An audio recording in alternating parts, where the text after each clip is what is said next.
September 21st, 1879.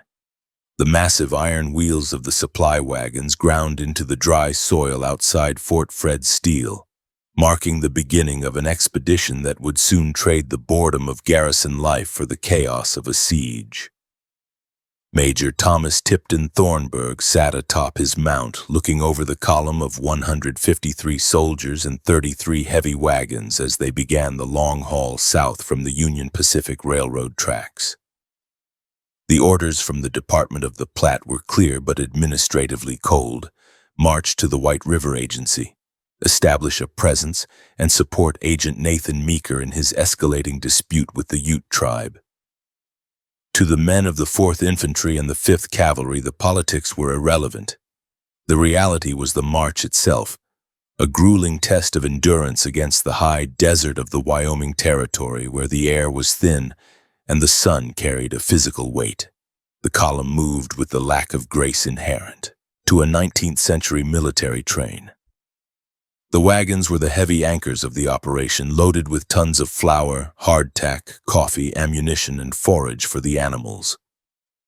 Civilian teamsters, men with faces weathered to the texture of cured leather, cracked long whips over the ears of 6 mule teams. The sound of the whips snapping was like pistol fire, punctuating the constant low-frequency rumble of wood and iron rolling over uneven ground. Dust rose instantly. It was not a gentle mist, but a thick, choking cloud of alkali grit that coated the lungs and turned the blue uniforms of the soldiers gray within the first hour. The cavalry rode in the vanguard and on the flanks, their horses stepping high and nervous in the cool morning air, while the infantry rode in the wagons or walked alongside to spare the mules on the uphill grades.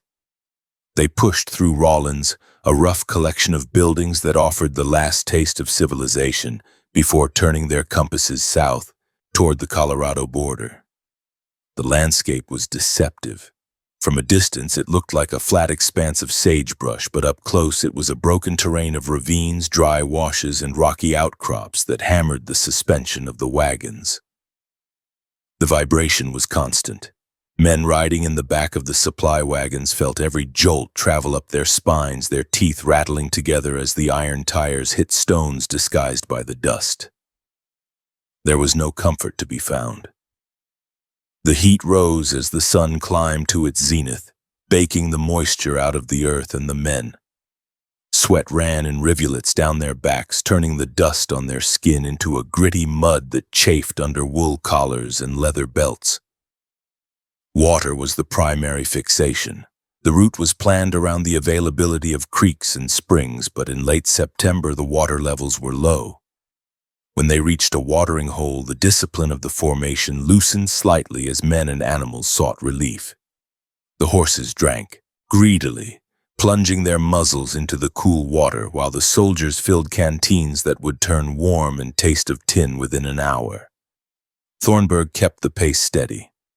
He was an officer who understood the capabilities of his command, but he also knew that speed was essential to reach the agency before the situation deteriorated further. He rode up and down the line, his presence a reminder of the federal authority they represented. By September 26th, the column reached the crossing of the Bear River, known locally as the Yampa. The river was a significant obstacle. The banks were steep and muddy, requiring the teamsters to use every ounce of skill and brutality to get the wagons across. The mules balked at the water, sensing the treacherous footing. Whips cracked and men shouted profanities that hung in the clear air. Soldiers dismounted to put their shoulders to the wheels, their boots sinking deep into the riverbed slime. They heaved in unison, straining until veins bulged in their necks, fighting gravity and friction to push the heavy loads up the far bank. It was back-breaking labor. Uniforms were soaked with icy water and sweat, and the cold wind that cut through the valley chilled them to the bone as soon as the exertion stopped. It was at this crossing that the abstract threat of the Utes became a physical reality. Jack, a prominent Ute leader, rode into the camp with several warriors. The visual contrast was stark. The The soldiers were encumbered by heavy equipment, uniform regulations, and the machinery of war. The Utes were light, mobile, and integrated into the landscape. Jack rode a pony that looked small next to the grain-fed cavalry mounts but possessed a stamina that the army horses could not match. The meeting was tense. Jack spoke with Thornburg, inquiring about the purpose of the column. He saw the number of men, the rifles, and the sheer volume of supplies. To the Utes, this was not a police action, it was an invasion force. Thornburg tried to reassure him that they meant no harm if the Utes remained peaceful. But the size of the column spoke a different language. The warriors did not attack, but their presence changed the atmosphere of the march. As the column moved out the next day, the men were no longer just marching, they were patrolling. Eyes scanned the horizon, looking for silhouettes on the ridgelines. The sagebrush, which had been merely a nuisance, now became potential concealment for an ambush. The terrain grew rougher as they approached Williams Fork. The road narrowed, forcing the column to stretch out, making it vulnerable. The dust cloud they generated was visible for miles, broadcasting their position to anyone watching from the high ground. And they were being watched. Scouts reported seeing smoke signals rising from distant peaks, thin gray columns that communicated the army's progress to the main body of the Ute resistance. The physical toll of the march began to manifest in the animals. The mules, tough as they were, showed signs of fatigue. Their heads drooped and they required more urging to maintain the pace. The cavalry horses, accustomed to the stables of the fort, struggled with the rough forage and the constant work. Farriers were busy every night, checking hooves for stone bruises and resetting shoes worn thin by the abrasive rock. The smell of the camp was a mixture of wood smoke, frying salt pork, manure, and unwashed bodies. It was the smell of an army on the move. The men ate their rations mechanically, consuming the hardtack and bacon not for enjoyment but for fuel. On the 27th, the heat was particularly oppressive. The sun reflected off the light-colored soil, creating a glare that forced the men to squint until their heads ached. Lips cracked and bled. The water in the canteens was gone by midday, leaving mouths dry and tongues swollen. When they finally reached a small creek, the water was alkaline and purgative, causing cramping in the bowels for those who drank too much too quickly. Dysentery was a constant companion on the frontier, weakening men who were already pushed to their limits. Yet they marched on. The orders required them to reach the agency, and the momentum of the column was a force of its own. Thornburg relied on his maps and his guides, but the maps were often vague, leaving the specific navigation of the ravines to visual judgment. Lieutenant Cherry was sent ahead with a small detachment to scout the route, acting as the eyes of the beast. He rode with a caution that had not been present at the start of the journey. The interactions with the Utes on the trail had been courteous on the surface, but underscored by a menacing undercurrent. The warriors they encountered made it clear that crossing the reservation boundary would be viewed as a hostile act. Thornburg was in a bind. His orders compelled him forward, but the situation on the ground suggested that moving forward would ignite the fuse. The nights were getting colder. As the sun dropped behind the mountains, the temperature plummeted, freezing the sweat on the men's skin. They huddled around sagebrush fires that burned hot and fast, requiring constant feeding. The flicker of the flames illuminated faces etched with fatigue and anxiety. Conversations were low. They spoke of the Utes, of the weapons they carried. The soldiers had seen the Winchester repeating rifles in the hands of the warriors. They compared them to their own single-shot Springfield carbines. The Springfield was a powerful weapon with long range, but it was slow.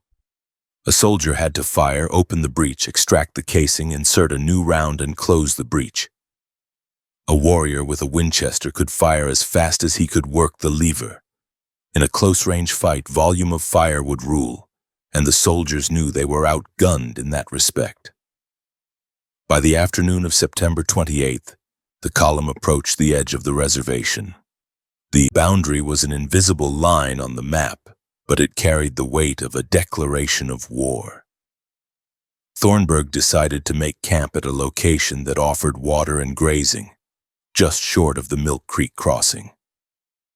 The location was tactical, but the geography was ominous. The valley was narrow, flanked by steep bluffs that dominated the road. To get to the agency, they would have to pass through this bottleneck. The officers looked at the terrain with professional concern. It was a classic trap.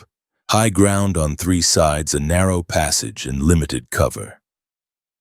The camp on the night of the 28th was somber. The usual banter of the barracks was absent. Men cleaned their weapons with obsessive care. They disassembled the breech blocks, wiped away the dust, oiled the mechanisms, and reassembled them, testing the action repeatedly. The click-clack of the hammers was a rhythmic sound in the twilight. Sentries were doubled. They stood in the darkness, straining to hear over the wind. Every rustle of the sagebrush sounded like a footfall. The horses were picketed close to the wagons inside the perimeter. The fear was not just for their own lives, but for the stock. Without the animals, they would be stranded in the wilderness, miles from help. Thornburg called a council of his officers. Captain Payne, Lieutenant Cherry, and the others gathered. They discussed the plan for the next day.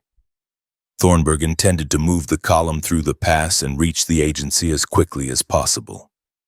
He hoped that a show of force would be enough.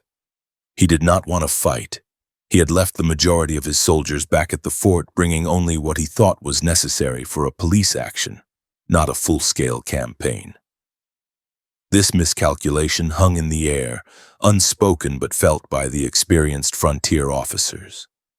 They were walking into a potential kill zone with a force that was too large to be stealthy, but perhaps too small to be overwhelming.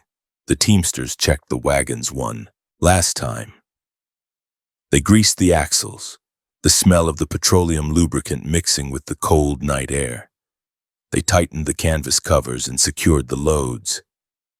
If they had to run, the wagons needed to hold together.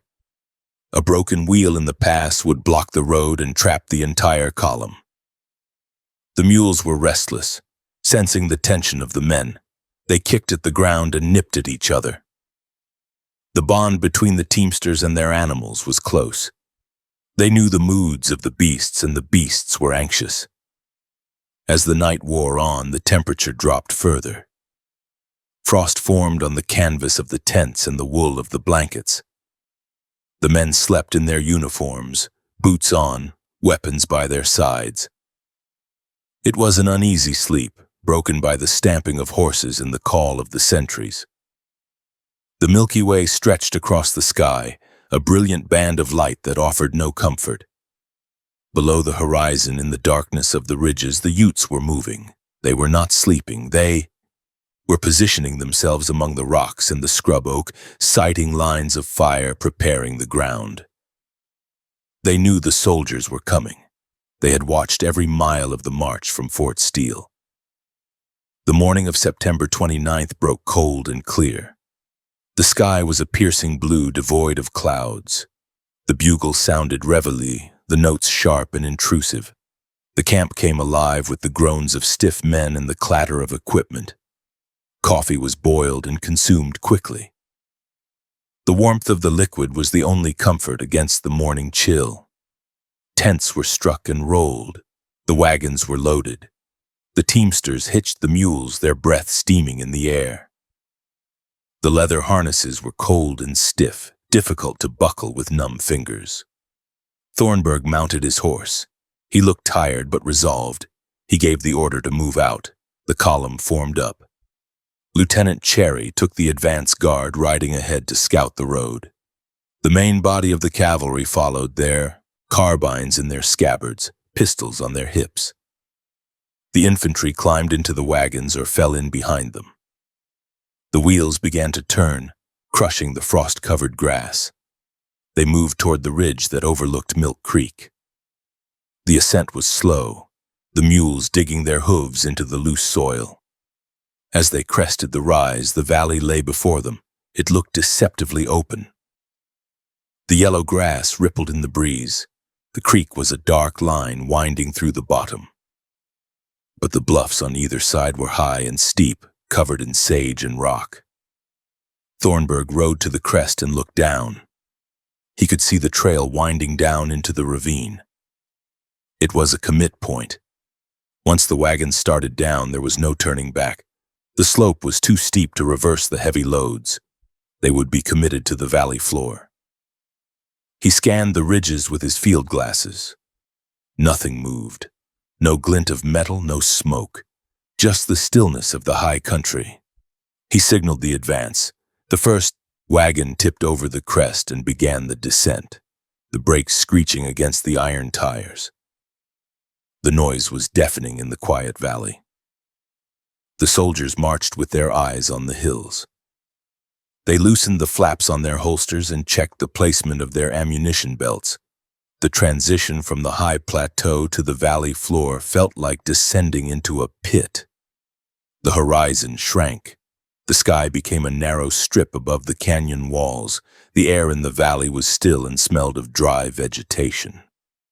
The creek was close now, the promise of fresh water drawing the animals forward. They could smell it. The pace quickened slightly. Lieutenant Cherry and his men were far ahead, nearing the creek itself. They rode through the tall grass, the stems brushing against their stirrups. The silence was absolute. It was the silence of a held breath. The main column wound its way down the hill, a long snake of blue and canvas. They were fully inside the reservation now. The boundary had been crossed. The political line was behind them, and the tactical reality was closing in. Thornburg rode near the front of the wagons. He exchanged a few words with the wagon master, discussing the crossing of the creek. The mud looked deep. They would need to rush the crossing to keep momentum.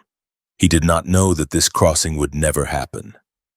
He did not know that hundreds of rifles were already trained on his position, the sights leveled, the fingers resting on the triggers.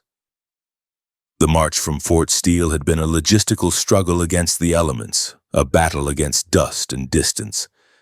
But that battle was over. The march was done. The column had arrived at the point of contact. The wheels continued to turn, bringing them yard by yard into the kill zone until the last wagon cleared the ridge and the entire command was sealed within the valley of Milk Creek. Morning of September 29th, 1879. The descent from the high ridge into the Milk Creek Valley was not merely a change in elevation, it was a surrender of tactical control. As the lead wagons tipped over the crest, the gravity of the earth took hold of the heavy loads, forcing the mules to scramble for footing on the loose shale. The teamsters stood on the brake levers with their full weight, their boots grinding into the wood, causing the iron shoes to scream against the iron tires. Smoke curled up from the friction points, smelling of burnt wood and hot metal. The column, which had been a compact entity on the flat ground above, began to elongate and fracture as the terrain dictated the pace. The road down was narrow and rutted, a single track carved by years of erosion and infrequent travel, offering no room for the wagons to turn around or maneuver. Once a wagon entered the chute, it was committed to the bottom. Major Thornburg watched the operation from a vantage point near the rear of the advance guard. He saw the topography shift from the open defensive plains to a complex maze of ravines and bluffs that crowded the skyline. The valley floor was not flat but rolling, cut deep by the meandering path of Milk Creek and the dry washes that fed it during the spring melt. To a military eye, the landscape was a nightmare. The high bluffs on the right flank were covered in dense sagebrush and scrub oak, offering perfect concealment for 1,000 riflemen. On the left, the ground fell away into the creek bed, which was choked with willows and cottonwoods, another screen for movement. The road threaded the needle between these two hazards, effectively placing the soldiers in a trench with enemies potentially looking down on them from both sides.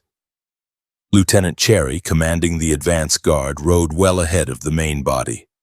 His detachment of cavalry moved through the tall yellow grass that brushed against the bellies of their horses.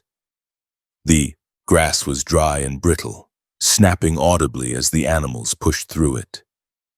Cherry scanned the ridges constantly. The sense of being watched was no longer a paranoia, it was a tactical certainty. The dust from the drag of the column hung in the air behind them, a gray curtain that marked their entry into the basin. The air in the valley was still and warming rapidly as the sun climbed over the eastern peaks, illuminating the stark contrast between the brown earth and the blue sky.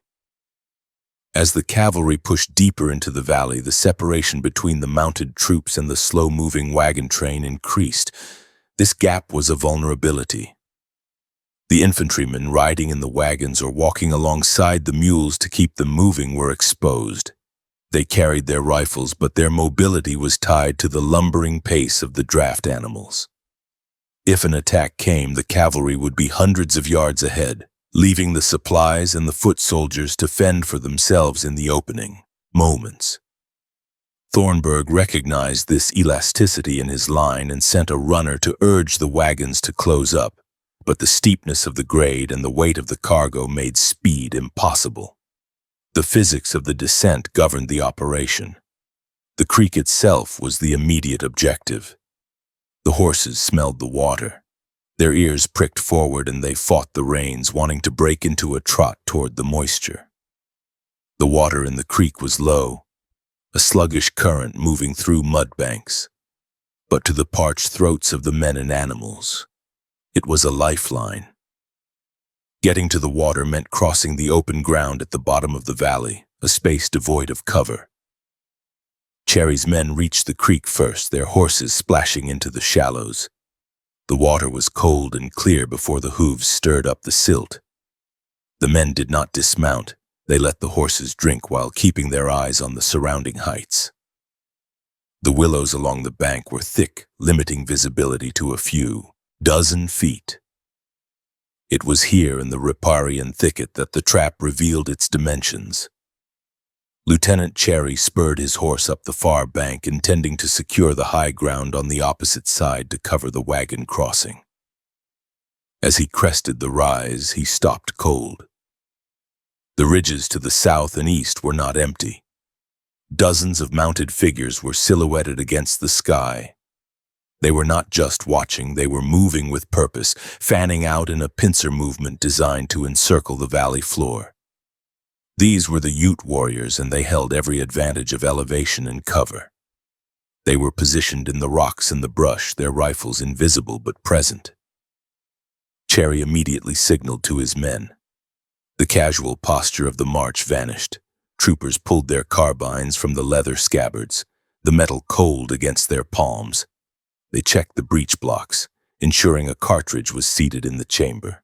Cherry turned his mount and galloped back toward the creek to intercept Thornburg. He needed to report that the road ahead was blocked and that the high ground was occupied. The bottleneck was real.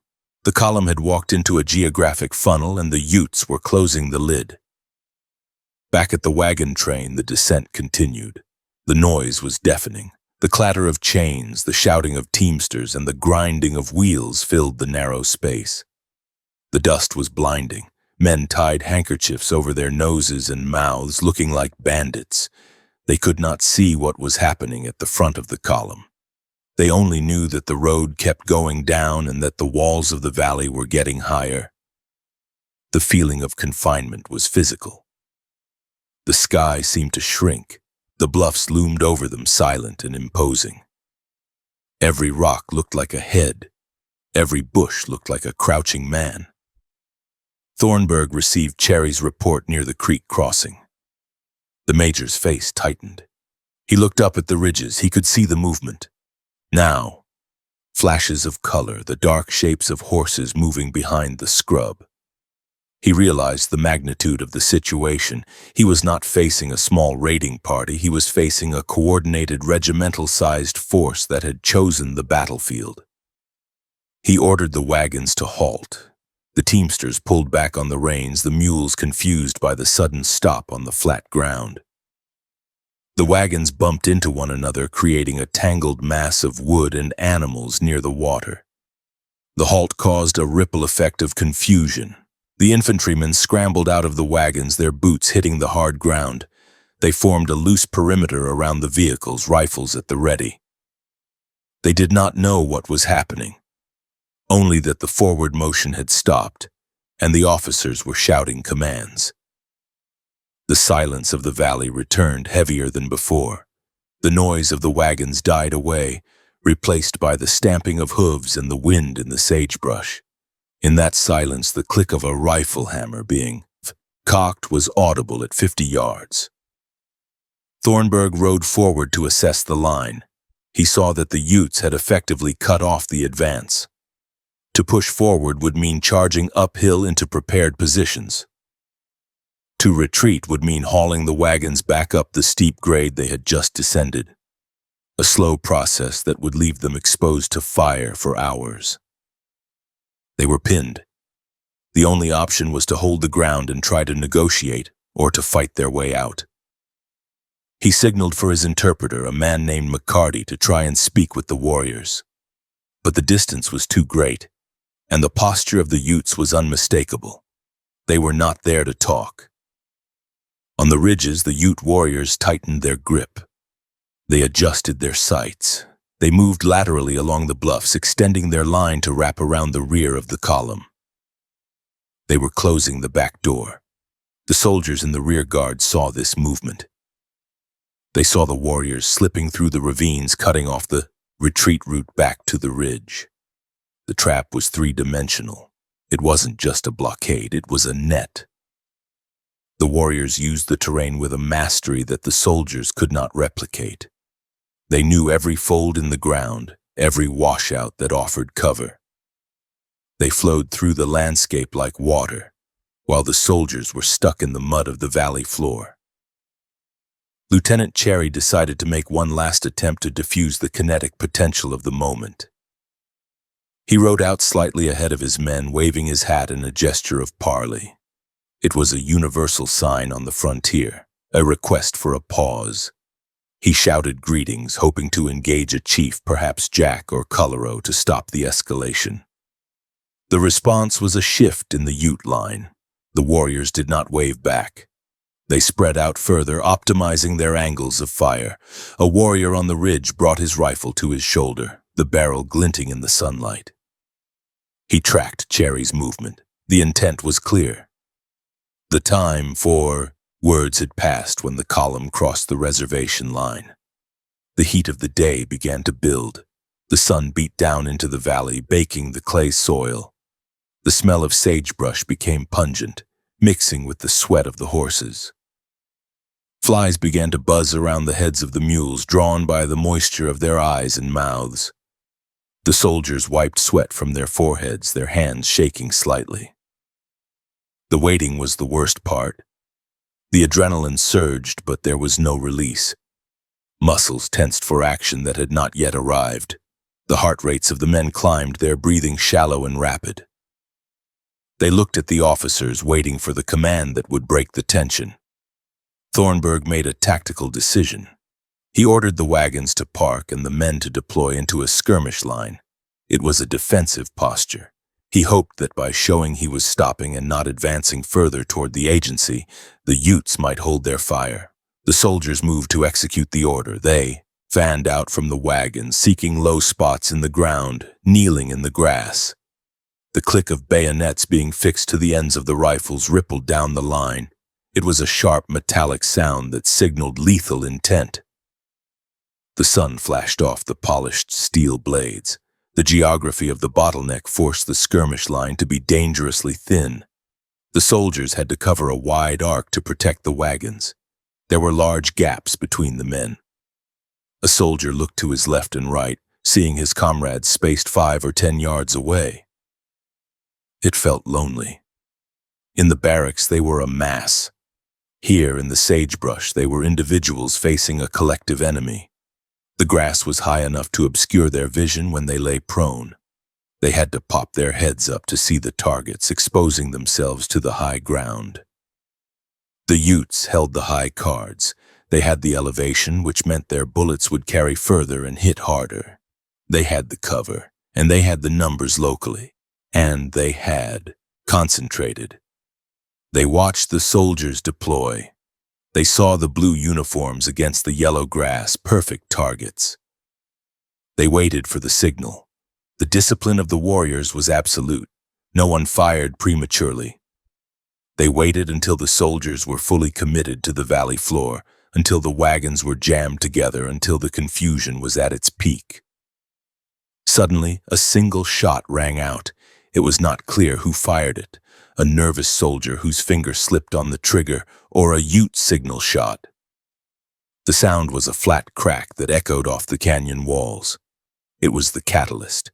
The tension that had been building for days, the pressure of the march, the heat, the political maneuvering, all of it snapped in that millisecond.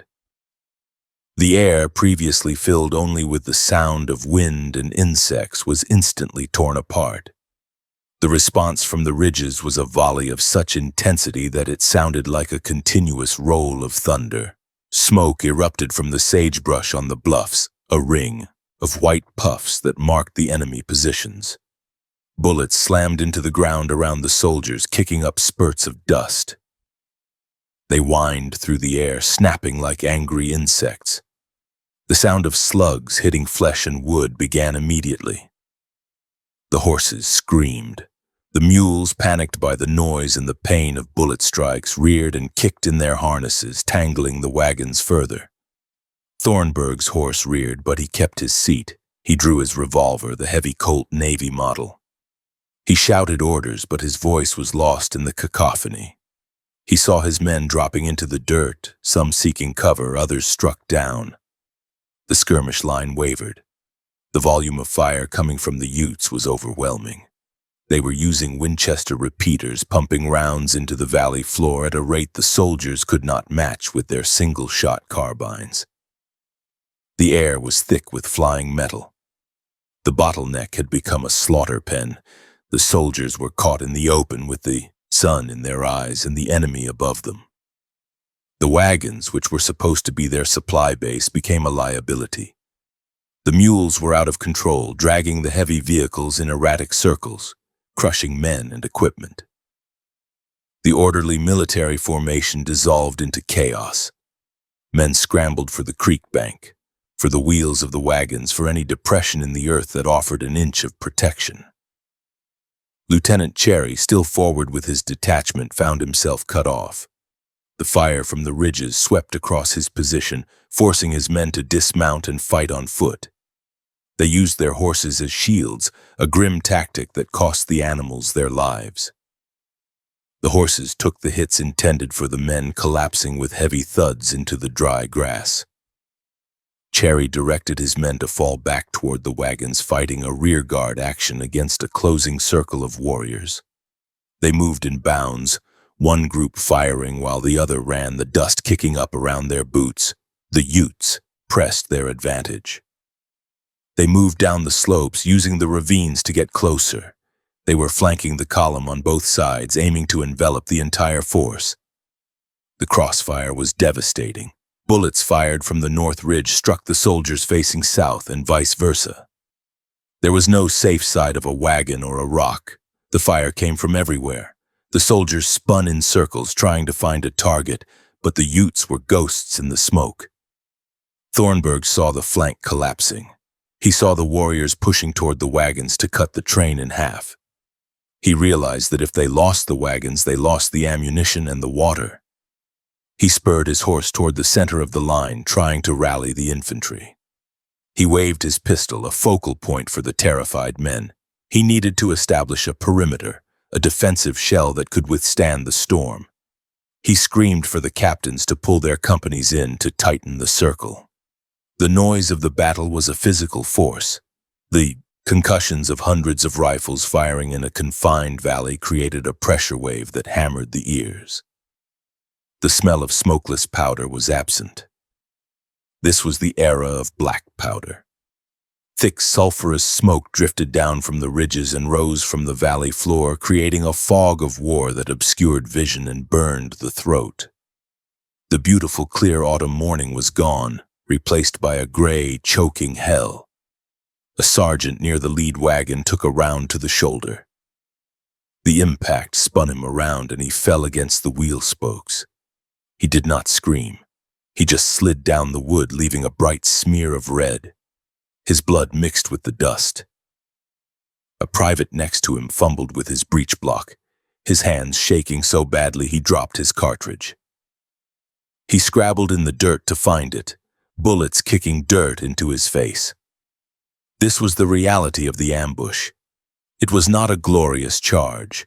It was a frantic, dirty struggle to operate machinery while being hunted. The mules, maddened by the noise and wounds, began to break their traces. They bolted into the open, dragging splintered whiffle trees behind them. Some ran directly toward the enemy lines and were cut down. Others stampeded through the soldiers' positions, trampling the wounded. The teamsters tried to hold them, but the strength of a terrified mule was absolute. The wagons were turned into stationary bunkers, the canvas covers shredded by incoming fire. Thornburg knew he had to stabilize the situation or they would be wiped out within the hour. He looked toward the high ground one last time, gauging the distance for a potential counterattack. It was too far, too steep, and too well defended. The decision was made for him by the geometry of the trap. They could not go forward, they could not go back. They could only dig in where they stood. The bottleneck had done its work. It had compressed the column into a dense, vulnerable mass. And now, the crushing began. The sun reached its zenith, indifferent to the carnage below. The shadows vanished, leaving no place to hide. The heat intensified, accelerating the dehydration of the men who were now fighting for their lives. The water in the creek just 50 yards away might as well have been on the moon. The zone between the wagons and the creek was a kill zone, swept by constant fire. Men looked at the water with longing, licking their dry lips as the battle roared around them. The trap was shut. The Battle of Milk Creek had begun in earnest, and the valley floor was already drinking the first offerings of blood. Midday, September 29th, 1879. The single crack of the initial gunshot did not hang in the air. It was instantly swallowed by a roaring crescendo of rifle fire that erupted from the ridges flanking the Milk Creek Valley. The transition from the tense quiet of the march to the deafening reality of total combat was instantaneous, allowing no time for the soldiers to process the shift mentally. One moment they were watching the yellow grass wave in the wind. The next, the air was solid with flying metal. The volley from the Ute positions was not ragged or sporadic. It was a disciplined, rolling sheet of fire that swept down from the bluffs and raked the valley floor from end to end.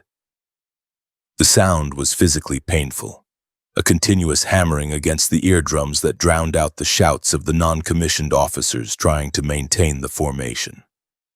The immediate reaction of the column was a convulsion of movement. The neat lines of the cavalry and the lumbering progression of the wagon train dissolved into a frantic scramble for survival.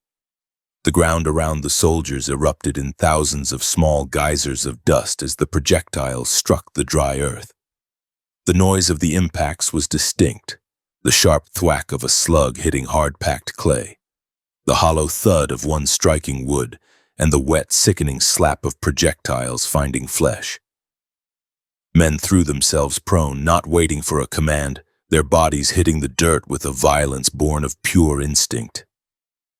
They pressed their faces into the grit, trying to become one with the earth, wishing they could burrow like badgers.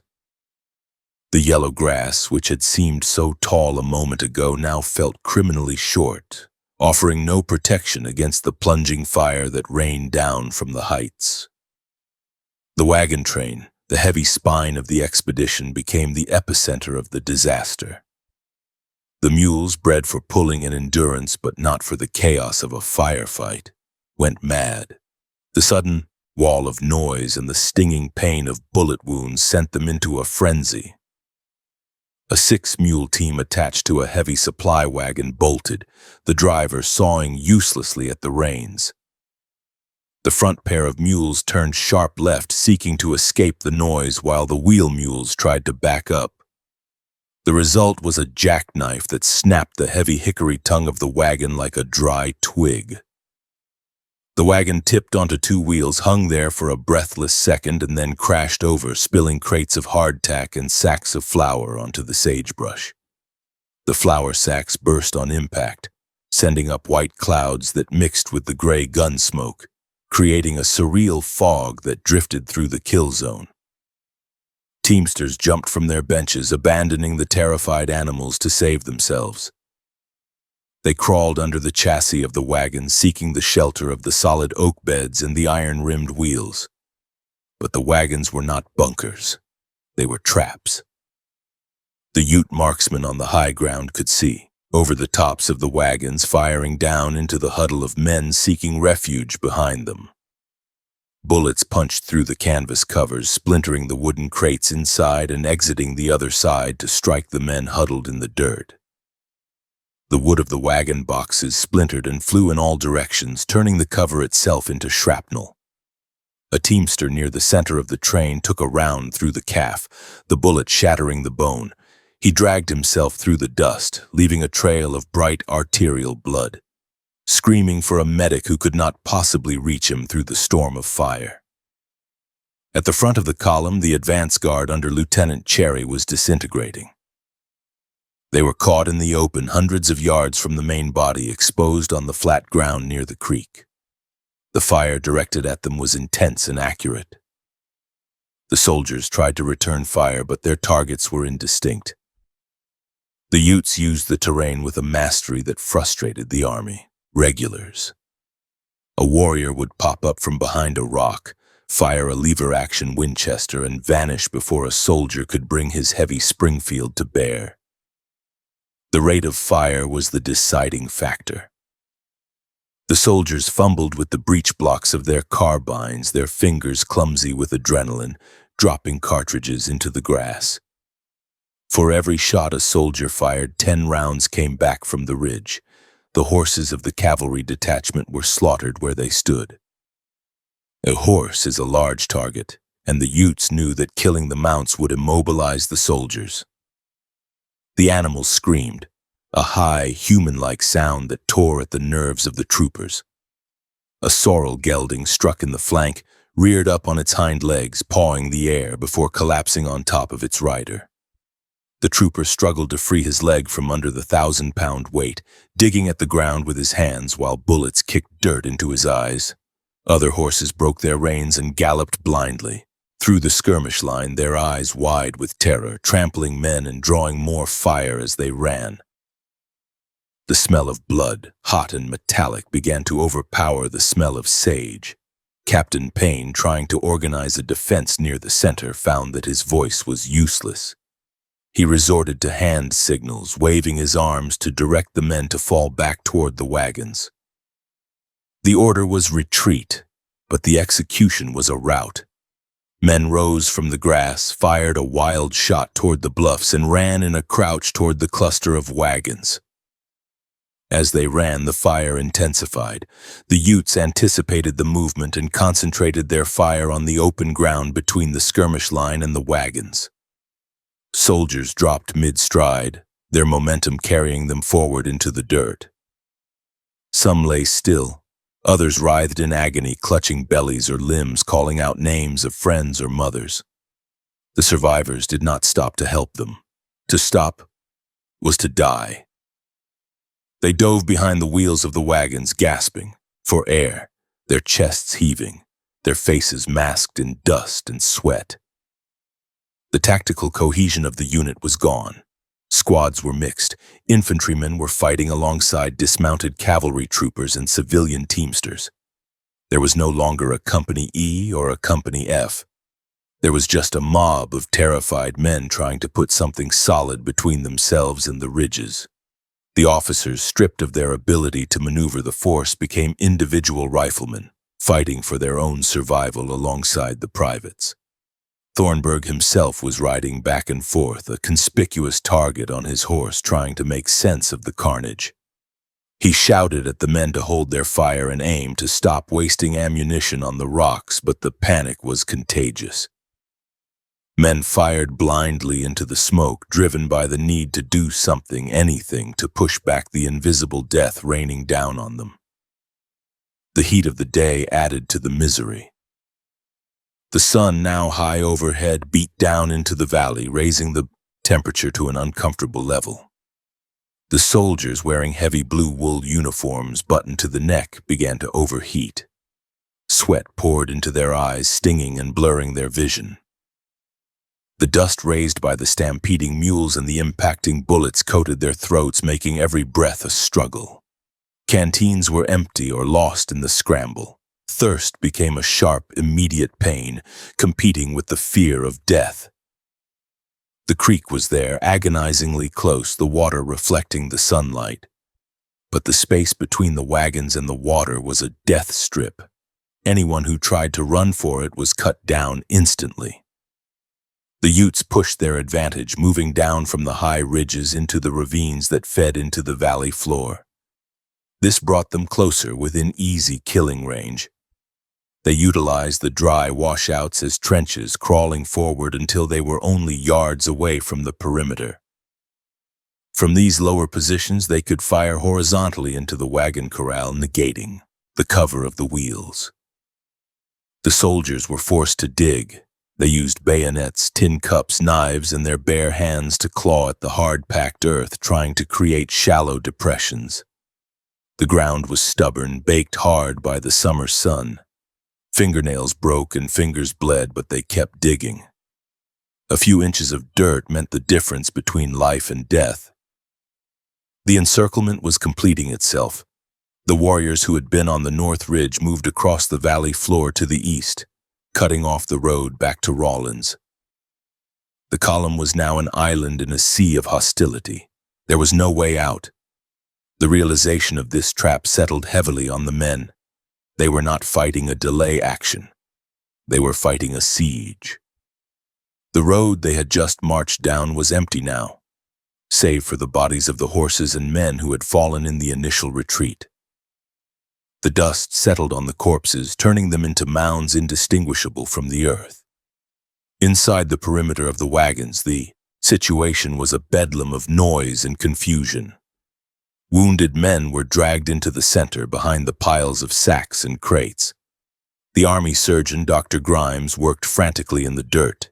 He had no table, no clean water, and his instruments were coated in dust.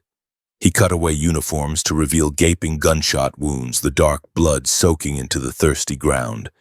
He had to shout to be heard over the continuous roar of the battle.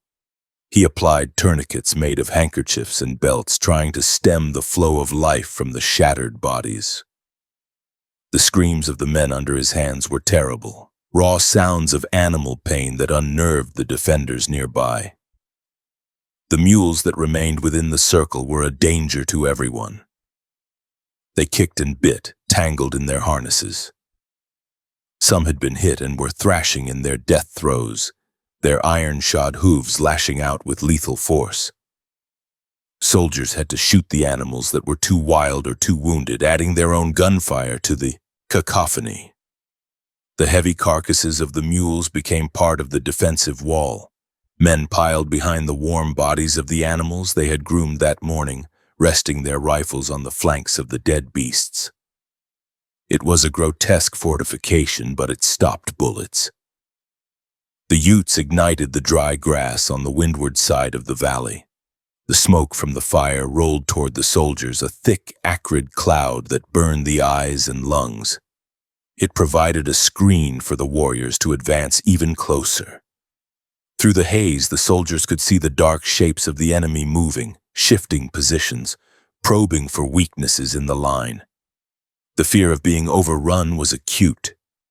Every time the firing swelled in volume, the men braced for a hand-to-hand assault.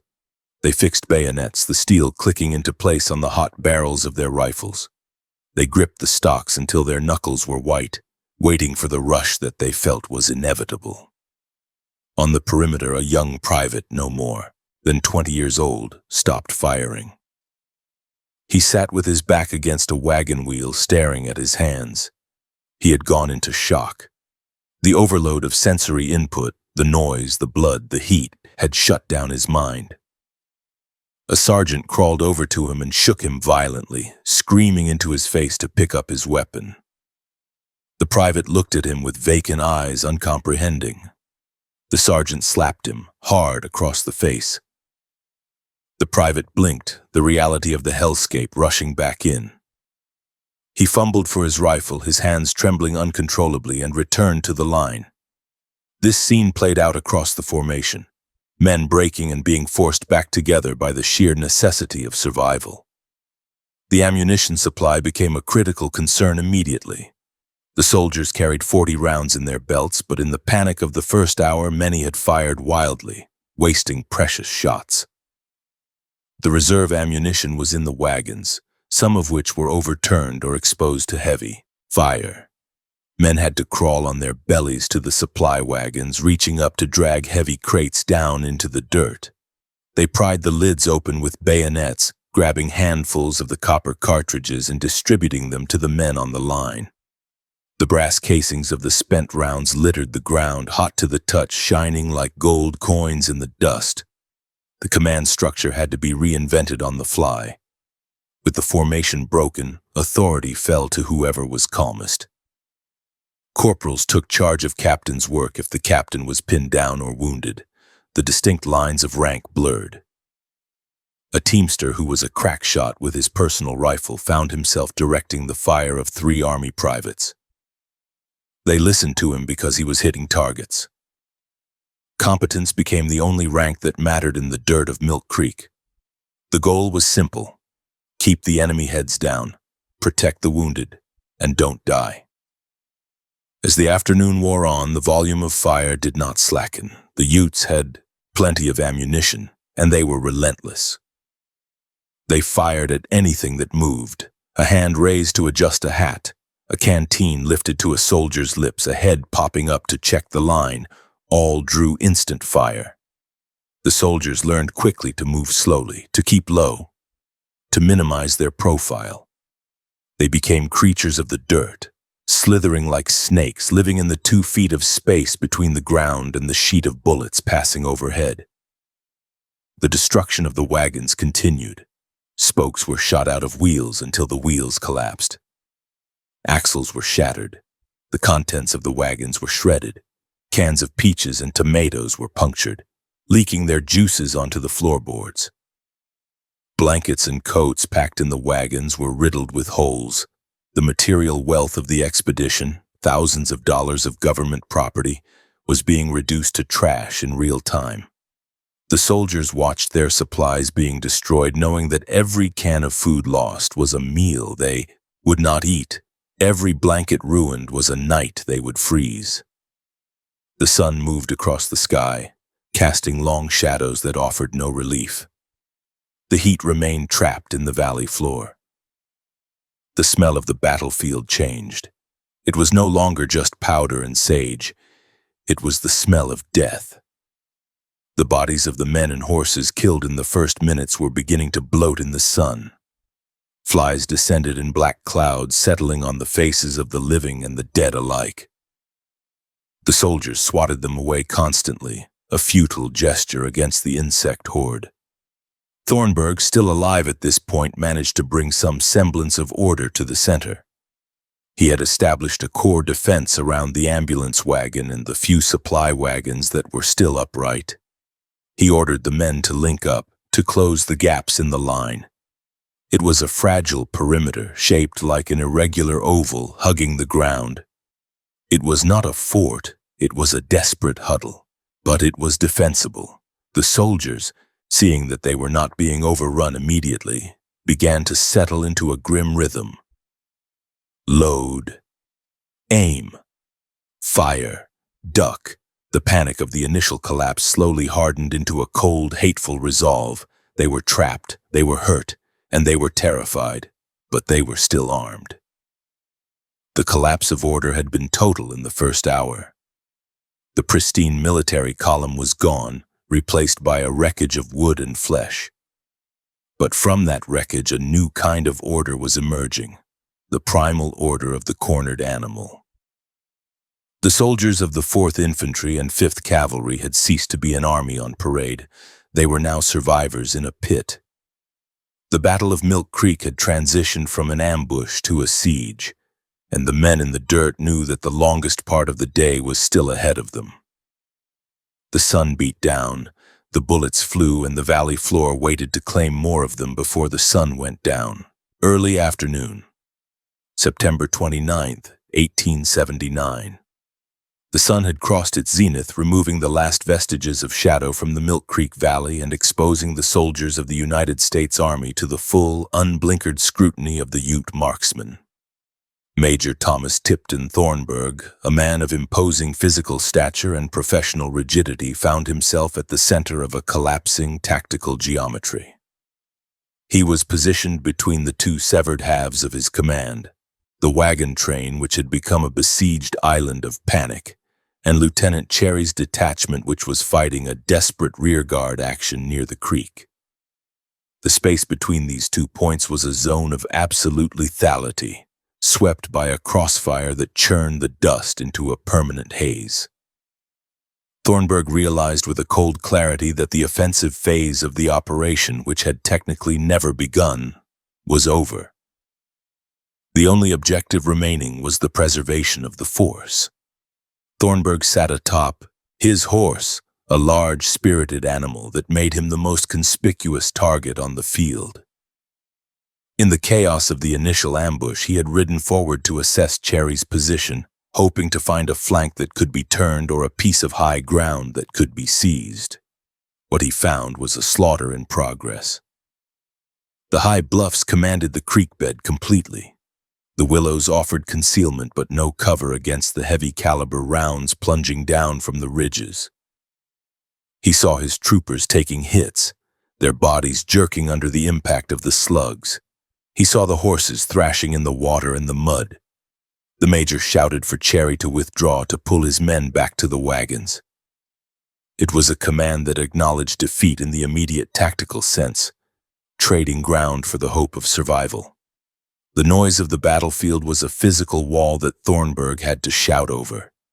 His voice, usually commanding on the parade ground of Fort Steele, was shredded by the cacophony of hundreds of rifles firing simultaneously. He wheeled his horse around, the animal's eyes rolling with terror, its hooves dancing on the hard-packed earth. He intended to ride back to the wagons to prepare the perimeter for the arrival of the retreating skirmishers.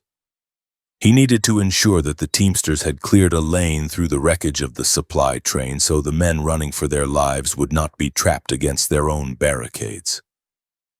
As Thornburg galloped back across the open ground, he was riding through a corridor of fire. The Ute warriors on the ridges tracked his movement. They knew who he was. His officer's uniform, the quality of his mount, and his demeanor identified him as the head of the snake. Several warriors concentrated their fire on him, calculating the deflection needed to hit a moving rider at that distance. The bullets snapped around him, sounding like the cracking of dry whips. Dust geysers erupted under his horse's belly. He kept his eyes on the wagons, judging the distance, calculating the seconds until he would be within the relative safety of the circle. He never made it. A single round fired from a concealed position in the sagebrush, likely from a Sharps or a Winchester with a heavy load, struck the major. The impact was catastrophic. The bullet entered his upper body, smashing through ribs and driving the breath from his lungs in a violent expulsion. The shock of the wound was instantaneous, severing the neural connection between his brain and his limbs. He did not cry out. His hands went slack on the reins. Gravity claimed his mass immediately. He slid from the saddle, his boots clearing the stirrups, and hit the earth with a heavy, sickening thud that was lost in the roar of the battle. The horse, freed of its rider and panicked by the smell of blood and the noise, bolted toward the wagons, its empty stirrups flapping against its flanks. Thornburg lay face down in the dirt, the dust settling on his blue uniform. He was roughly 500 yards from the wagon train, isolated in the kill zone. He moved slightly, a reflex of the dying body, and then was still. A second bullet struck him in the head shortly after, ensuring that the command of the White River expedition had been effectively decapitated. The highest-ranking officer, the man responsible for the lives of 153 men, was now just another casualty waiting for the flies. The sight of the major falling sent a shockwave of despair through the ranks that was more damaging than the enemy fire. Soldiers near the wagons who had been watching his ride froze. The invincibility of the rank was shattered. If the major could be killed so easily, so casually, then no one was safe. A young private, his face smeared with grease and sweat, stared at the lump of blue cloth in the distance, his mouth open, forgetting to reload his carbine. It took the screaming profanity of a sergeant to snap the men back to the reality of their own defense. They could not mourn. They had to fight. Captain J. Scott Payne, commanding Company F of the 5th Cavalry, witnessed the fall. He was already engaged in the thick of the fight near the wagons, trying to organize the chaos. With Thornburg down, the burden of command crashed onto his shoulders. Payne was a capable officer, but the situation he inherited was catastrophic. The command was split, the commander was dead, the animals were stampeding, and the enemy held the high ground.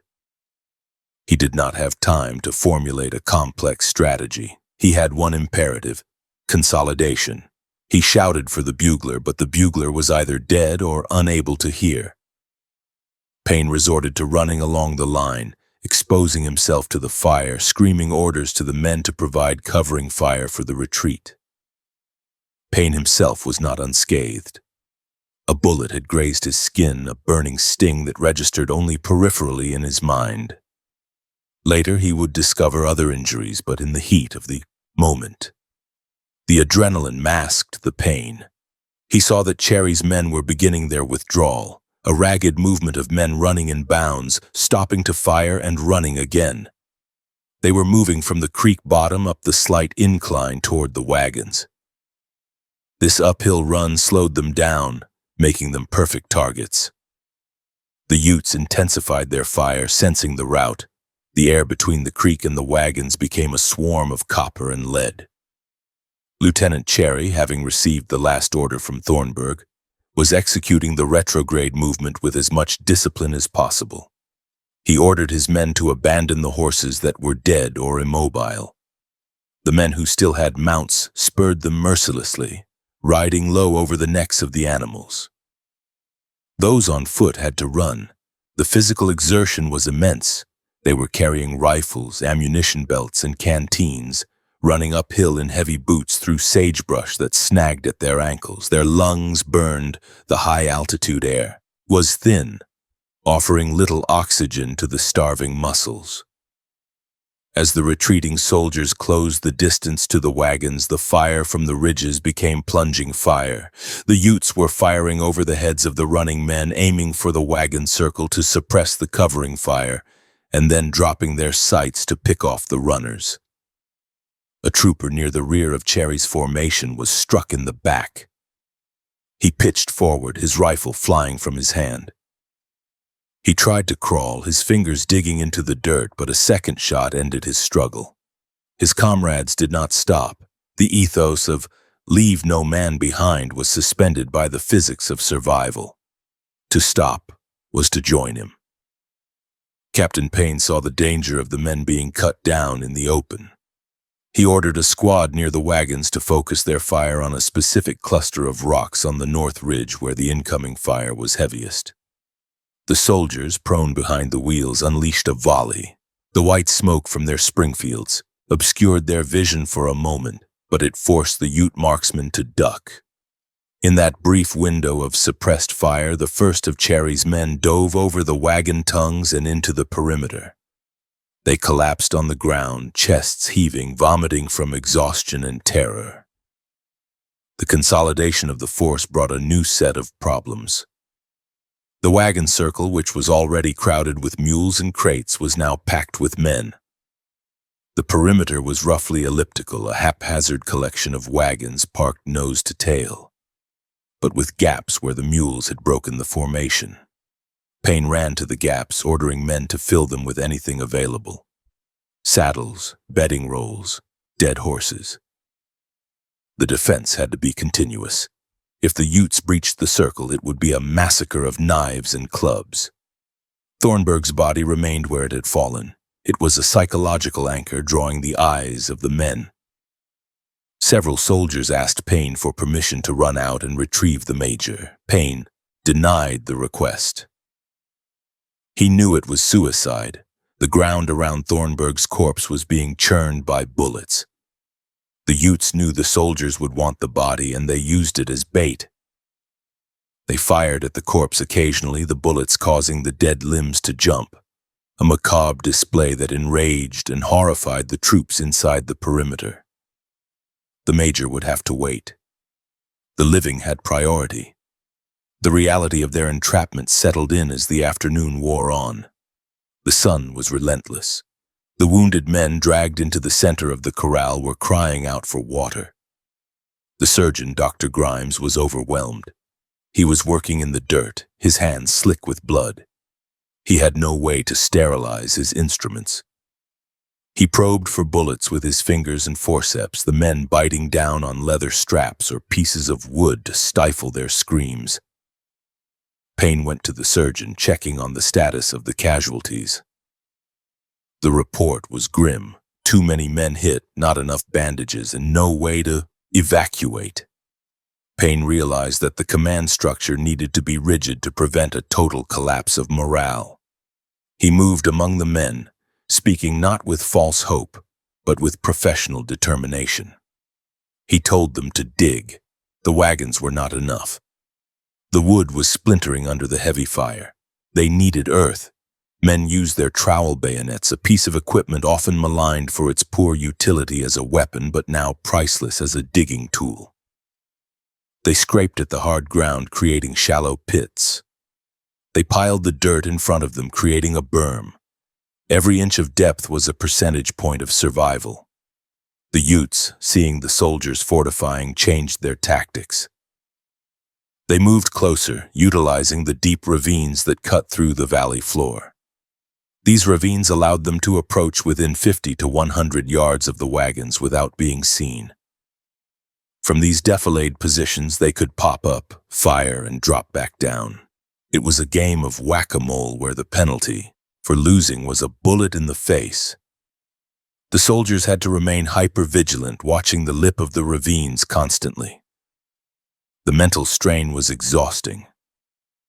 There was no rest.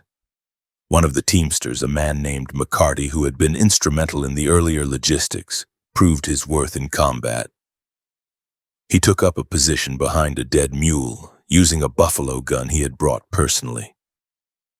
The heavy boom of his rifle was distinct from the crack of the military carbines. He was a hunter, and he hunted the Utes who exposed themselves. His calm demeanor helped steady the young soldiers near him. He chewed tobacco and fired with a slow, deliberate rhythm, acting as a stabilizing anchor in a sea of panic. As the afternoon dragged on, the thirst began to set in with a vengeance. The adrenaline crash left the men parched. The dust in their throats was like ground glass. They looked at the creek, which was now fully controlled by the Utes.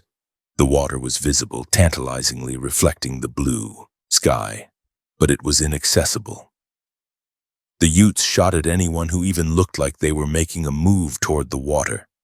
The besiegers understood the weapon of thirst better than the soldiers did. They knew that in a day or two the water would matter more than the ammunition. Captain Payne took stock of the ammunition. The wagons containing the reserve rounds were accessible, but getting to them was dangerous. He organized a detail to distribute cartridges. Men crawled on their bellies, dragging crates. They tossed handfuls of rounds to the men on the line. The soldiers polished the verdigris off the copper casings, hoping to prevent jams in the breech mechanisms.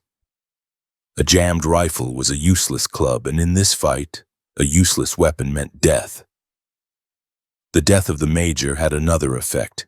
It removed the possibility of negotiation. Thornburg had been the face of the government's authority. With him dead, the bridge was burned. The Utes were committed to the destruction of the column. There was no going back for them either. If they let the soldiers live, the retribution would be severe. If they killed them all, the retribution would still be severe, but perhaps delayed. The violence escalated. There was no quarter asked or given. A corporal near the north side of the perimeter spotted a warrior crawling through the sagebrush, attempting to get close enough to throw firebrands into the wagons. The corporal waited, his breath held, his finger taking up the slack on the trigger.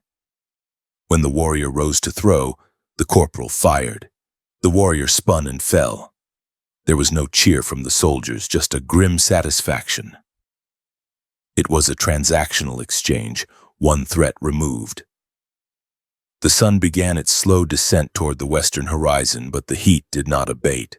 The valley held the temperature like a kiln. The smell of the dead horses and mules killed early in the fight began to ripen. The blood that had pooled in the dust turned black and attracted swarms of blowflies. The flies were indifferent to the war. They landed on the eyes of the living and the dead indiscriminately. The soldiers spent as much time waving away insects as they did aiming their rifles. Payne's shoulder began to throb with a deep, aching pain. The shock was wearing off. He looked at his uniform and saw the dark stain of dried blood.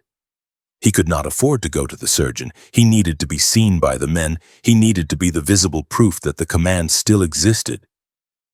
He forced himself to stand upright at times, walking behind the line of prone men, offering words of encouragement. "Stay low, boys. Make every shot count. We hold until dark." The darkness was their hope. They believed that the Utes would stop fighting at night, or that the cover of darkness would allow them to get water or improve their defenses. But the hours until sunset stretched out like an eternity. Every minute was measured in heartbeats and gunshots. The shadows lengthened, stretching across the valley floor, reaching out to touch the body of Major Thornburg. He lay alone in the no-man's land, a silent testament to the failure of the day. The retreat from the creek was complete. The entire force was now contained within the wagon circle. It was a small footprint, perhaps only 100 yards in diameter. Inside this circle, 150 men, dozens of wounded, and the surviving animals were packed together. The claustrophobia was intense. There was no privacy. Men relieved themselves where they lay, unable to stand up to go to a latrine. The degradation of their humanity happened quickly. They were reduced to biological organisms fighting for the next breath. Payne called for the senior sergeants. He wanted a casualty count. The numbers that came back were appalling. 13 men dead, 43 wounded. Nearly 3/4 of the horses were killed or wounded. The mobility of the unit was gone. They were infantry now, static and pinned. The 5th Cavalry had ceased to be a cavalry unit. They were diggers. The Utes maintained the pressure. They did not launch a mass wave attack. They were too smart for that. They knew the soldiers were dug in and desperate. Instead, they kept up a steady, eroding fire. They aimed for the gaps in the wheels, the weak points in the barricade. They chipped away at the defenders, one man at a time. It was a siege of attrition. As the light began to take on the golden hue of late afternoon, the soldiers looked at the body of the major one last time before the light failed. He was still there, undisturbed. The wind ruffled the mane of his dead horse nearby. The image was burned into the minds of the survivors. It was the image of the frontier reality, brutal, indifferent, and final. Major Thornburg had come to the agency to talk, to enforce, to manage. He had ended up as a marker on the prairie, a signpost indicating the exact spot where the diplomacy of the United States government had collided with the resistance of the Ute Nation. Payne looked at the sky. He calculated the time remaining until full dark. 2 hours. 2 hours of holding the line against the sun and the bullets. He checked his revolver. He checked the men around him. They were dirty, bloody, and terrified, but they were still shooting. The perimeter held. The death of the major had shaken them to their core, but it had not broken them. It had only removed the option of failure. They had to survive, if only to tell the story of how he died. The dash to the wagons was over. The ordeal of the pit was just beginning. Late afternoon, September 29th, 1879. The relentless trajectory of the sun continued its arc toward the western mountains, offering no respite from the glare that illuminated the frantic excavation within the wagon circle. The tactical situation had distilled into a brutal contest of physics and biology. The wooden spokes of the wagon wheels, initially the primary shield for the 150 men trapped in the valley, were disintegrating. The heavy-caliber projectiles fired by the Ute marksmen on the ridges were shredding the oak and hickory, turning the cover into splinters that became secondary missiles. The canvas covers were ribbons. The boxes of hardtack and crates of canned goods were riddled with holes, leaking flour and syrup into the dust. Captain Payne, bleeding and moving with the jerky freneticism of a man running on pure adrenaline, recognized that the wagons were insufficient. They were dying behind wood. They needed something denser to stop, the high-velocity metal raining down on them. The command went out, passed down the line from officer to sergeant to private, shouting over the roar of the gunfire.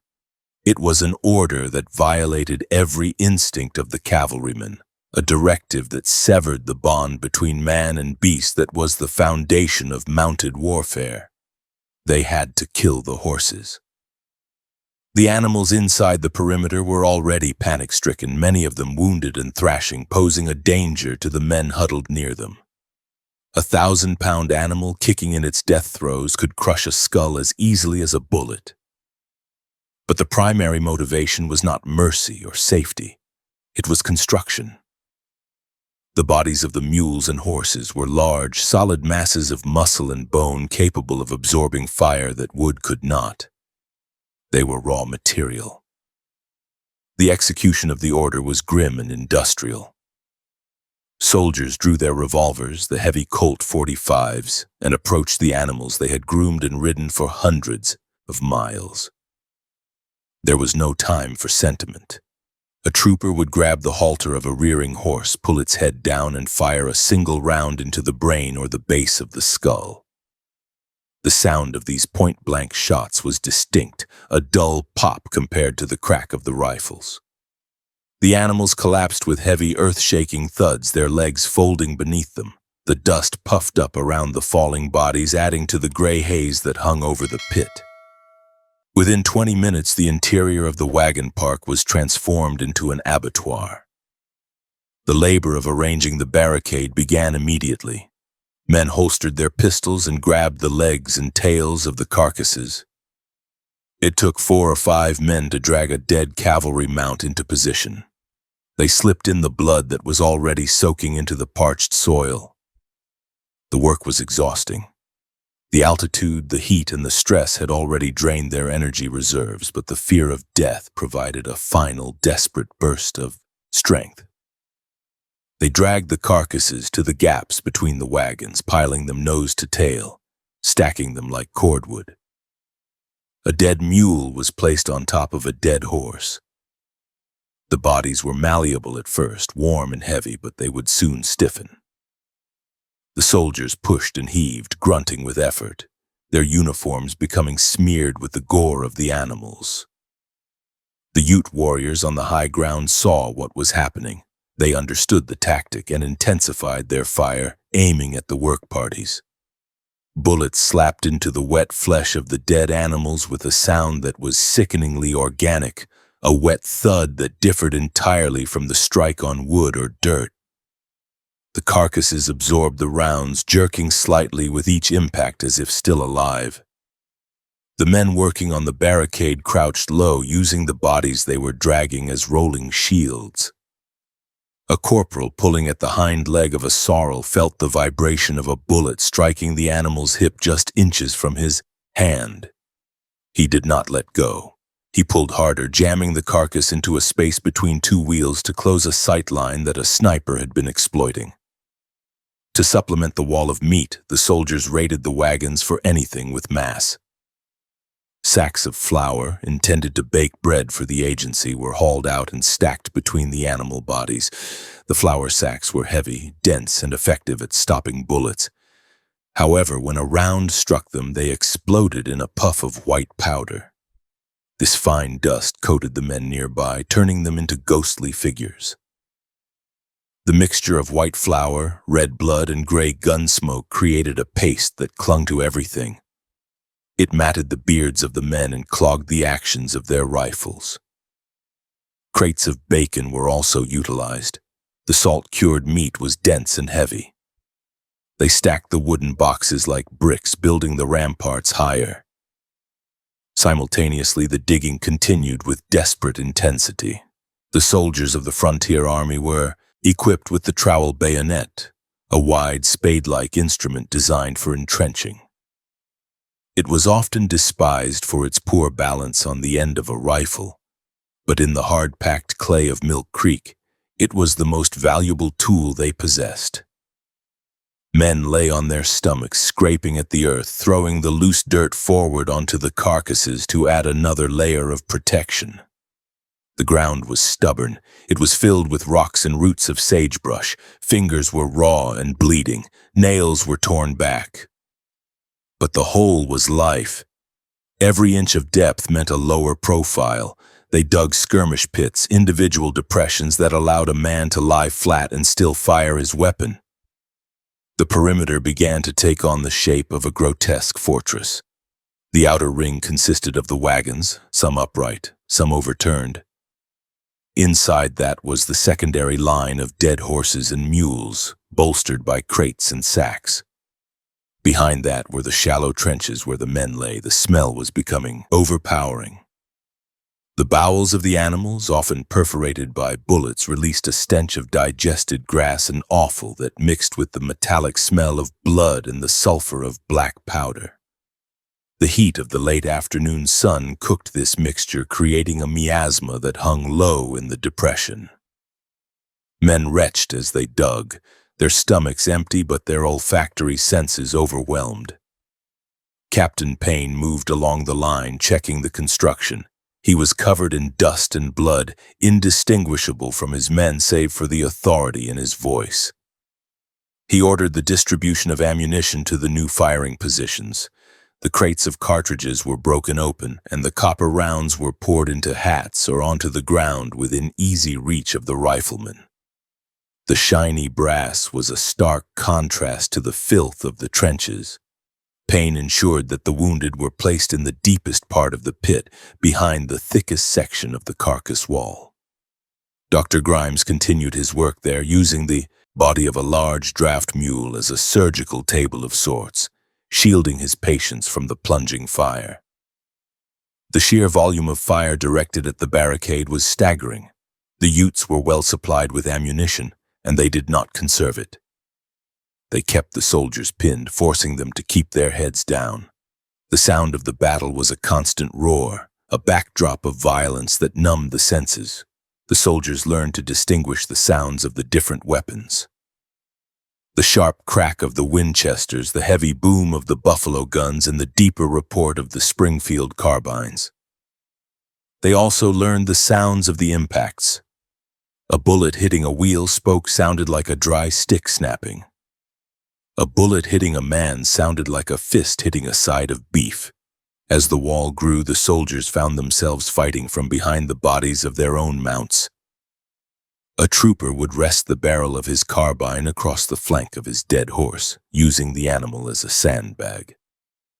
He would press his cheek against the fur, smelling the sweat and dust of the beast, sighting down the barrel to fire at the puffs of smoke on the ridges. It was a morbid intimacy. The animals that had carried them into the valley were now protecting them in death. The psychological weight of this was immense, but the survival instinct suppressed it. There was no time to mourn the horse. The horse was now cover. The Utes, realizing that the soldiers were digging in for a siege, began to target the animals specifically to degrade the integrity of the wall. They fired into the piles of bodies, hoping to punch through or simply to add to the carnage. The carcasses were turning into sieves. Blood pooled in the bottom of the trenches, turning the dirt into a dark red mud. The soldiers were lying in it. Their uniforms absorbed the fluids of the battlefield. The separation between the men and the carnage was non-existent. They were part of the same biological wreck. Inside the perimeter, the thirst was becoming a torture. The physical exertion of dragging the 1,000-pound animals and digging the trenches had accelerated the dehydration. Tongues were swollen, sticking to the roofs of mouths. Men looked at the canteens of their dead comrades, shaking them, hoping for a slosh of liquid but finding them empty. The creek was only yards away, but the wall of meat that protected them from bullets also blocked their view of the water. To see the creek, a man had to stand up, and to stand up was to die. They were walled in by their own defense. The sun began to dip lower, casting long shadows across the valley floor. The light turned golden, illuminating the dust motes dancing in the air. This change in lighting made the Ute positions on the east ridge harder to see as the sun was behind the soldiers, shining onto the bluffs. However, the soldiers facing west were now looking directly into the setting sun, blinded by the glare. The Utes exploited this, increasing the fire from the west. The soldiers had to squint, shielding their eyes with their hands, firing blindly at the silhouette of the ridge. The heat did not dissipate. The valley floor radiated the stored energy of the day, baking the men in their wool uniforms. The flies arrived in legions. Drawn by the massive amount of blood and exposed viscera, great swarms of blowflies descended on the pit. They buzzed in the ears of the soldiers, crawled into their noses and eyes, and settled on the open wounds of the casualties. The sound of the flies became a low-frequency drone that competed with the gunfire.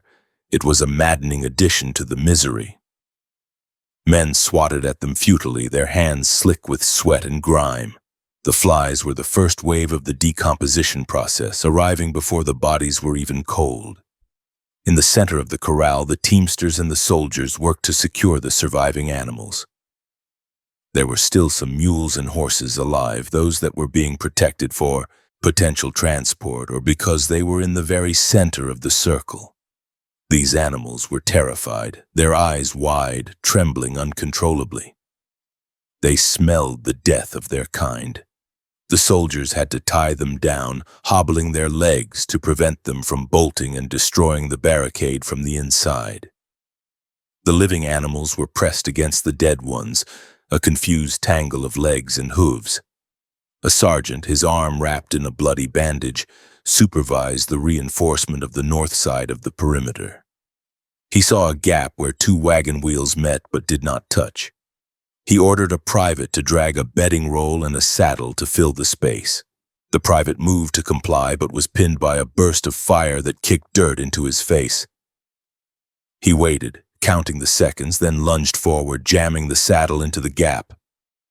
A bullet struck the pommel of the saddle a second later, sending leather fragments flying. The gap was plugged. The line held. The construction of the barricade was a feat of desperate engineering. It was not a neat fortification. It was a chaotic pile of debris and death. But it was functional. It provided a visual screen and a ballistic shield. The soldiers could move slightly within the pit without being instantly targeted. They could reload their weapons without exposing their chests. They could tend to the wounded without being shot in the back. The wall of meat was the defining feature of the position. It was the physical manifestation of their predicament. Hide behind death to live. As the work slowed, the men collapsed into their firing positions. Their chests heaved, their hands shook. They looked at each other, their faces masks of dirt and exhaustion. They were unrecognizable as the crisp unit that had marched from Fort Steele. They were troglodytes, cave dwellers living in a hole made of flesh. The reality of what they had done, slaughtering their own mounts, began to settle in. It was a loss of mobility, a loss of status, and a loss of companionship. They were no longer cavalry. They were infantry trapped in a hole. The Utes on the ridges watched the sun go down. They knew the soldiers were digging in. They knew the siege would not end that day. They prepared for the night. The firing slackened slightly as the light failed, shifting from a continuous roar to a sporadic harassment. Every few seconds a shot would ring out, keeping the soldiers awake, keeping them pinned. The Utes were conserving ammunition for the dark, or perhaps they were preparing something else. The silence between shots was heavy with threat. Payne took a moment to drink from a can of tomatoes he had opened with his knife. The juice was warm and tasted of tin, but it was liquid. He shared it with a wounded lieutenant next to him. They passed the jagged can back and forth, the red juice staining their mustaches. It was the only meal they would have. The flour from the burst sacks was everywhere, dusting their uniforms like snow. They looked like ghosts. The barricade was finished for now. It stood about 3 or 4 feet high in places, lower in others. It was a rampart of brown hair, blue wool, gray canvas, and raw red meat. It steamed in the cooling air. The soldiers settled against it, pressing their backs to the wall. They watched the sky turn from blue to purple. The first stars began to appear, indifferent to the suffering below. The Battle of Milk Creek had moved from the dynamic phase of the ambush to the static phase of the siege. The soldiers had built their castle, and now they had to live in it. The night approached with a promise of cold. The sweat on the men's bodies began to chill. They buttoned their coats, pulling the collars up. They checked their ammunition again. They waited. The wall of meat was their only security. It was a barrier built of sacrifice, a testament to the brutality of survival. They listened to the groans of the wounded and the buzzing of the flies, and they wondered if they would see the sun rise over the ridge again. The darkness would bring new terrors, but for the moment the wall held. Evening of September 29th, 1879. The sun finally touched the western horizon, painting the sky in violent shades of bruised purple and crimson, but the fading light brought no relief to the besieged men of the White River expedition. The temperature in the high valley began to drop as the solar radiation vanished, yet a new and more immediate source of heat was preparing to consume the perimeter.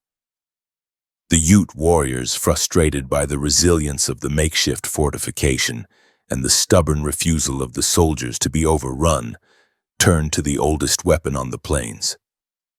The wind had picked up in the late afternoon, a stiff breeze blowing directly from the south, channeling through the valley floor and driving straight into the faces of the soldiers huddled behind the carcasses of their horses.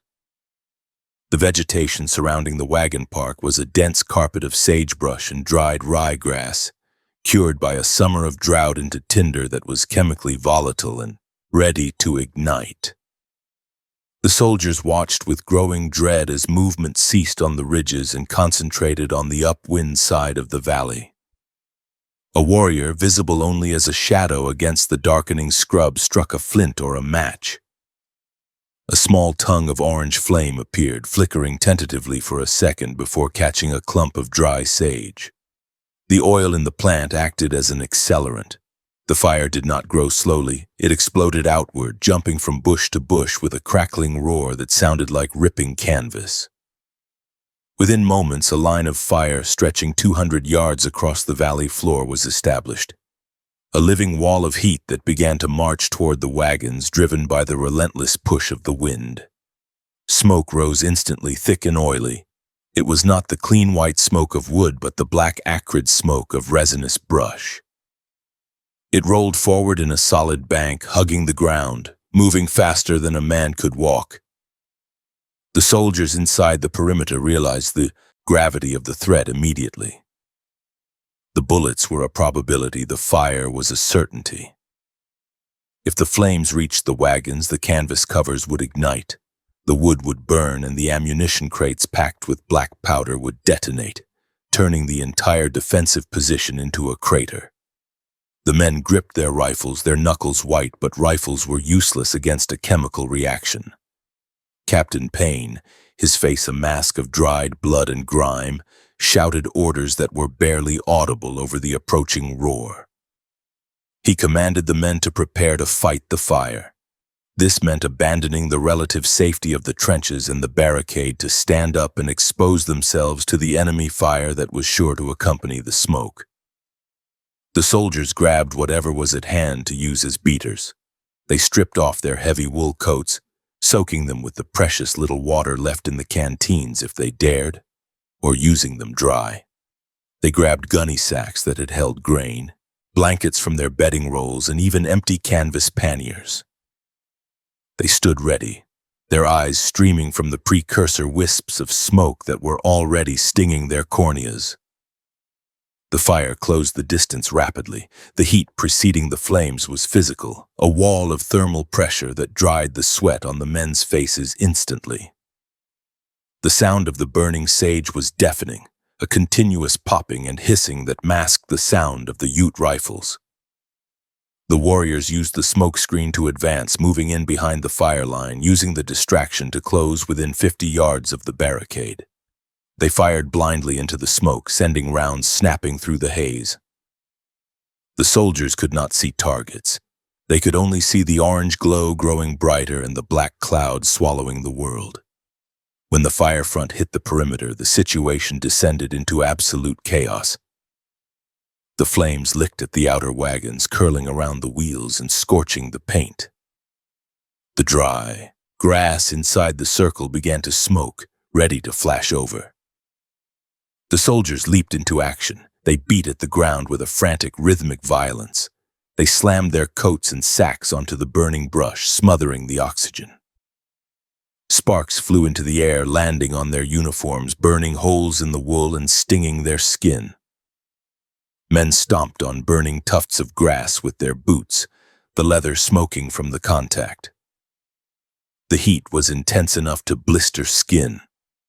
The air became unbreathable. It was a hot mixture of ash, carbon dioxide, and vaporized sage oil. Men gasped, their lungs rejecting the foul atmosphere, coughing until they retched. They wrapped bandanas around their faces, but the mesh did nothing to stop the smoke. They worked blind, their eyes squeezed shut against the stinging grit, guided only by the heat and the shouting of their comrades.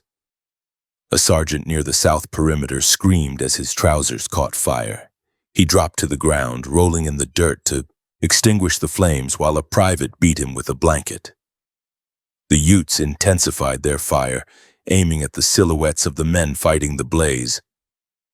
The muzzle flashes of the enemy rifles were visible through the smoke as dull red winks.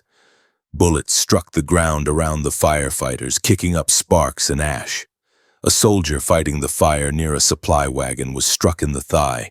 He collapsed into the hot ash, unable to rise, dragging himself backward with his hands while the fire crept toward his boots. Two of his messmates abandoned their firefighting duties for a moment to drag him deeper into the circle, leaving a gap in the line where the fire immediately flared up again. The barricade itself, the wall of meat, was subjected to the inferno. The dead horses and mules piled high to stop bullets were now being cooked. The heat singed the hair off the carcasses, the smell of burning hair adding a nauseating layer to the atmosphere. The flesh of the animals began to char. The smell of roasting meat, which under different circumstances might have been appetizing to starving men, was gruesome and horrifying in this context. It was the smell of their destruction. The bodies, which had been stiffening, hissed as the fluids within them boiled and vented through the bullet holes. The greatest danger lay with the ammunition wagons. One heavy wagon, loaded with thousands of rounds of carbine ammunition, was positioned dangerously close to the southern edge. The canvas cover began to smolder, small distinct circles of brown spreading on the gray fabric. A corporal saw the danger. He did not hesitate. He scrambled up the wheel spokes, exposing his entire body to the enemy fire, and used his knife to slash the canvas loose. He tore the burning fabric away, throwing it into the dirt where it was stomped out. He then began throwing crates of ammunition out of the wagon bed, passing them down to the men below to be buried in the dirt. A single spark inside one of those crates would have been the end of the squad. The wind played a cruel game with the defenders. It would gust, driving the smoke down into the skirmish pits, forcing the wounded to cover their heads with blankets to find a pocket of breathable air. Then it would lull, allowing the fire to burn vertically, creating a pillar of heat that scorched the eyebrows of the men standing near it. The soldiers were fighting two battles simultaneously, one against the Utes who were shooting to kill, and one against the element of fire that was burning them alive. The weapon of the Utes was effective not just physically, but psychologically. It tapped into a primal fear. Being shot was a soldier's risk. Being burned to death was a nightmare. Captain Payne moved through the smoke like a phantom. He directed the men to focus their efforts on the windward side, shouting that if they lost the windward wagons, the fire would sweep through the rest of the circle. He ordered the men to use the dirt they had excavated from the trenches. Men scooped up helmets and hats full of soil and threw it onto the flames. The dust mixed with the smoke, creating a gritty paste that coated the inside of their mouths. They spat black phlegm. Their faces were blackened with soot, their eyes red-rimmed and streaming tears, making them look like demons in the flickering light. The animals that were still alive inside the circle went berserk. The smoke terrified them more than the noise. They pulled against their hobbles, rearing and screaming. A mule broke loose, its halter rope snapping. It ran blindly through the camp, knocking over a soldier who was beating out a fire. The mule galloped toward the perimeter, seemingly preferring the open ground to the fire trap. As it cleared the wagon line, it was cut down by a volley of Ute fire, collapsing into the burning sagebrush where its body added fuel to the fire. At the height of the crisis, the fire breached the perimeter in two places. Tongues of flame licked across the ground inside the wagon park, threatening the bedding rolls and the crates of food. The soldiers formed a bucket brigade, not with water, but with gunny sacks. They beat the ground in a rhythm, a frantic drumbeat of survival. Thump, thump, thump. The sound of the sacks hitting the earth was frantic. They smothered the incursions, stomping the embers into the dirt. The soles of their boots grew hot. The exhaustion was absolute. Men fell to their knees, still swinging their sacks, too weak to stand but too terrified to stop. Then the caprice of the high plains weather intervened. The wind, which had been driving the inferno, suddenly shifted. It veered to the west, then died down significantly. The wall of fire, deprived of its driving force, slowed. The smoke began to drift laterally instead of directly into the camp. The soldiers seized the opportunity. They redoubled their efforts, attacking the stalling fire line with savage energy. They beat the flames back to the perimeter, creating a firebreak of beaten earth and ash. The immediate threat of total incineration passed, leaving behind a smoldering, blackened landscape. The aftermath of the fire was a desolation. The ground around the wagons for hundreds of yards was blackened and bare. The sagebrush, which had offered concealment to the Utes, was gone, reduced to white ash skeletons that crumbled in the breeze. This cut both ways. The Utes lost their cover for close approaches, but the soldiers lost any hope of sneaking out. The blackened earth provided a high-contrast background against which any movement would be instantly visible. The heat from the burned ground radiated upward, keeping the temperature in the valley uncomfortably high even as the night air tried to cool it. The soldiers collapsed where they stood. They were covered in soot. Their uniforms were singed and torn. Their hands were blistered and raw from the rough burlap sacks and the heat. The adrenaline crash was severe. Men shook uncontrollably, their teeth chattering despite the warmth of the ground. They checked their weapons. The rifles were hot to the touch and the actions were clogged with ash. They had to strip them down in the dark, wiping the mechanisms with oily rags to ensure they would fire. A gun that didn't shoot was a death sentence.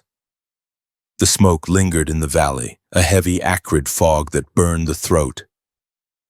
The soldiers coughed constantly, a hacking sound that rippled around the perimeter. The water situation became critical. The heat of the fire had dehydrated them further. The moisture had been sucked out of their bodies. They licked their cracked lips, tasting salt and ash. The thirst was a sharp pain in the abdomen. They looked at the creek, now invisible in the darkness, knowing that the water was there, cool and flowing, but utterly unreachable. The Utes, seeing that the fire had failed to dislodge the soldiers, resumed their sporadic firing. They fired into the dark, aiming at the glow of the smoldering embers inside the camp. The soldiers had to stamp out every spark, every glowing coal to deny the enemy a target. The camp was plunged into absolute darkness, save for the stars that were obscured by the smoke haze. The men lay in the dirt, pressing their bodies against the cooling earth, trying to find relief from the heat. Captain Payne took a head count. Miraculously, no one had died directly from the fire, though burns were common. The injuries were accumulating. The surgeon had run out of bandages and was using strips of shirts. The wounded were suffering greatly. The smoke had aggravated their shock, and the lack of water was threatening to kill them.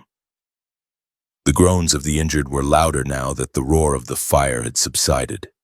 Payne moved among them, offering the only thing he had, reassurance that they were still alive.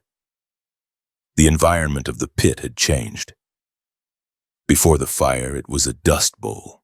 Now it was a charcoal pit. The smell was complex and revolting. Burnt brush, burnt hair, blood, excrement, and sweat. It was the smell of a primitive hell. The soldiers wiped the soot from their faces, leaving white streaks around their eyes. They looked at each other and saw strangers. The fire had stripped away the last veneer of the civilized army. They were survivors of a disaster, clinging to the wreckage. The destruction of the forage was another blow. The fire had consumed the grass inside the perimeter and immediately outside it. The surviving animals had nothing to eat. They chewed on the wagon wheels or the leather of the harnesses. Their hunger would soon become another problem for the command. The soldiers could hear the stomach rumblings of the mules, a sound that mirrored their own hunger. But food was a secondary concern to water. As the night settled in fully, the temperature dropped rapidly, a characteristic of the high desert. The men who had sweated through their clothes fighting the fire now began to freeze. Their wet uniforms, soaked with perspiration, turned cold and clammy. They huddled together for warmth, sharing the few blankets that hadn't been used to fight the fire. The irony was bitter. An hour ago they were burning, now they were shivering. The Utes remained on the ridges. They were patient. They knew the condition of the men in the pit. They knew about the thirst. They shouted insults from the darkness, their voices carrying clearly in the still night air. They taunted the soldiers, inviting them to come out and fight or to come to the water. The soldiers did not reply. They saved their breath. They saved their strength. They lay in the ash and waited for the next trial. The sagebrush inferno had failed to kill them, but it had altered the battlefield. It clarified the stakes. There was no cover, no comfort, and no escape. The fire had cauterized the reality of the siege. The soldiers realized that no tactical maneuver would save them. They were relying entirely on endurance. They had to outlast the enemy, the thirst, and the elements. A young private, his hands wrapped in rags where the blisters had burst, stared up at the smoke-obscured sky. He wondered if anyone knew they were there. He wondered if the world outside the valley still existed. For him, the universe had shrunk to a circle of burnt wagons and the darkness beyond. He gripped his rifle, the metal cold now, and listened to the wind rattling the dry bones of the sagebrush skeletons. The fire was out, but the night was long. Night of September 29th to September 30th. 1879. The darkness that settled over the Milk Creek Valley was absolute, a heavy, suffocating blanket that obscured the carnage of the day but intensified the other senses. The fires had died down to smoldering patches of ash.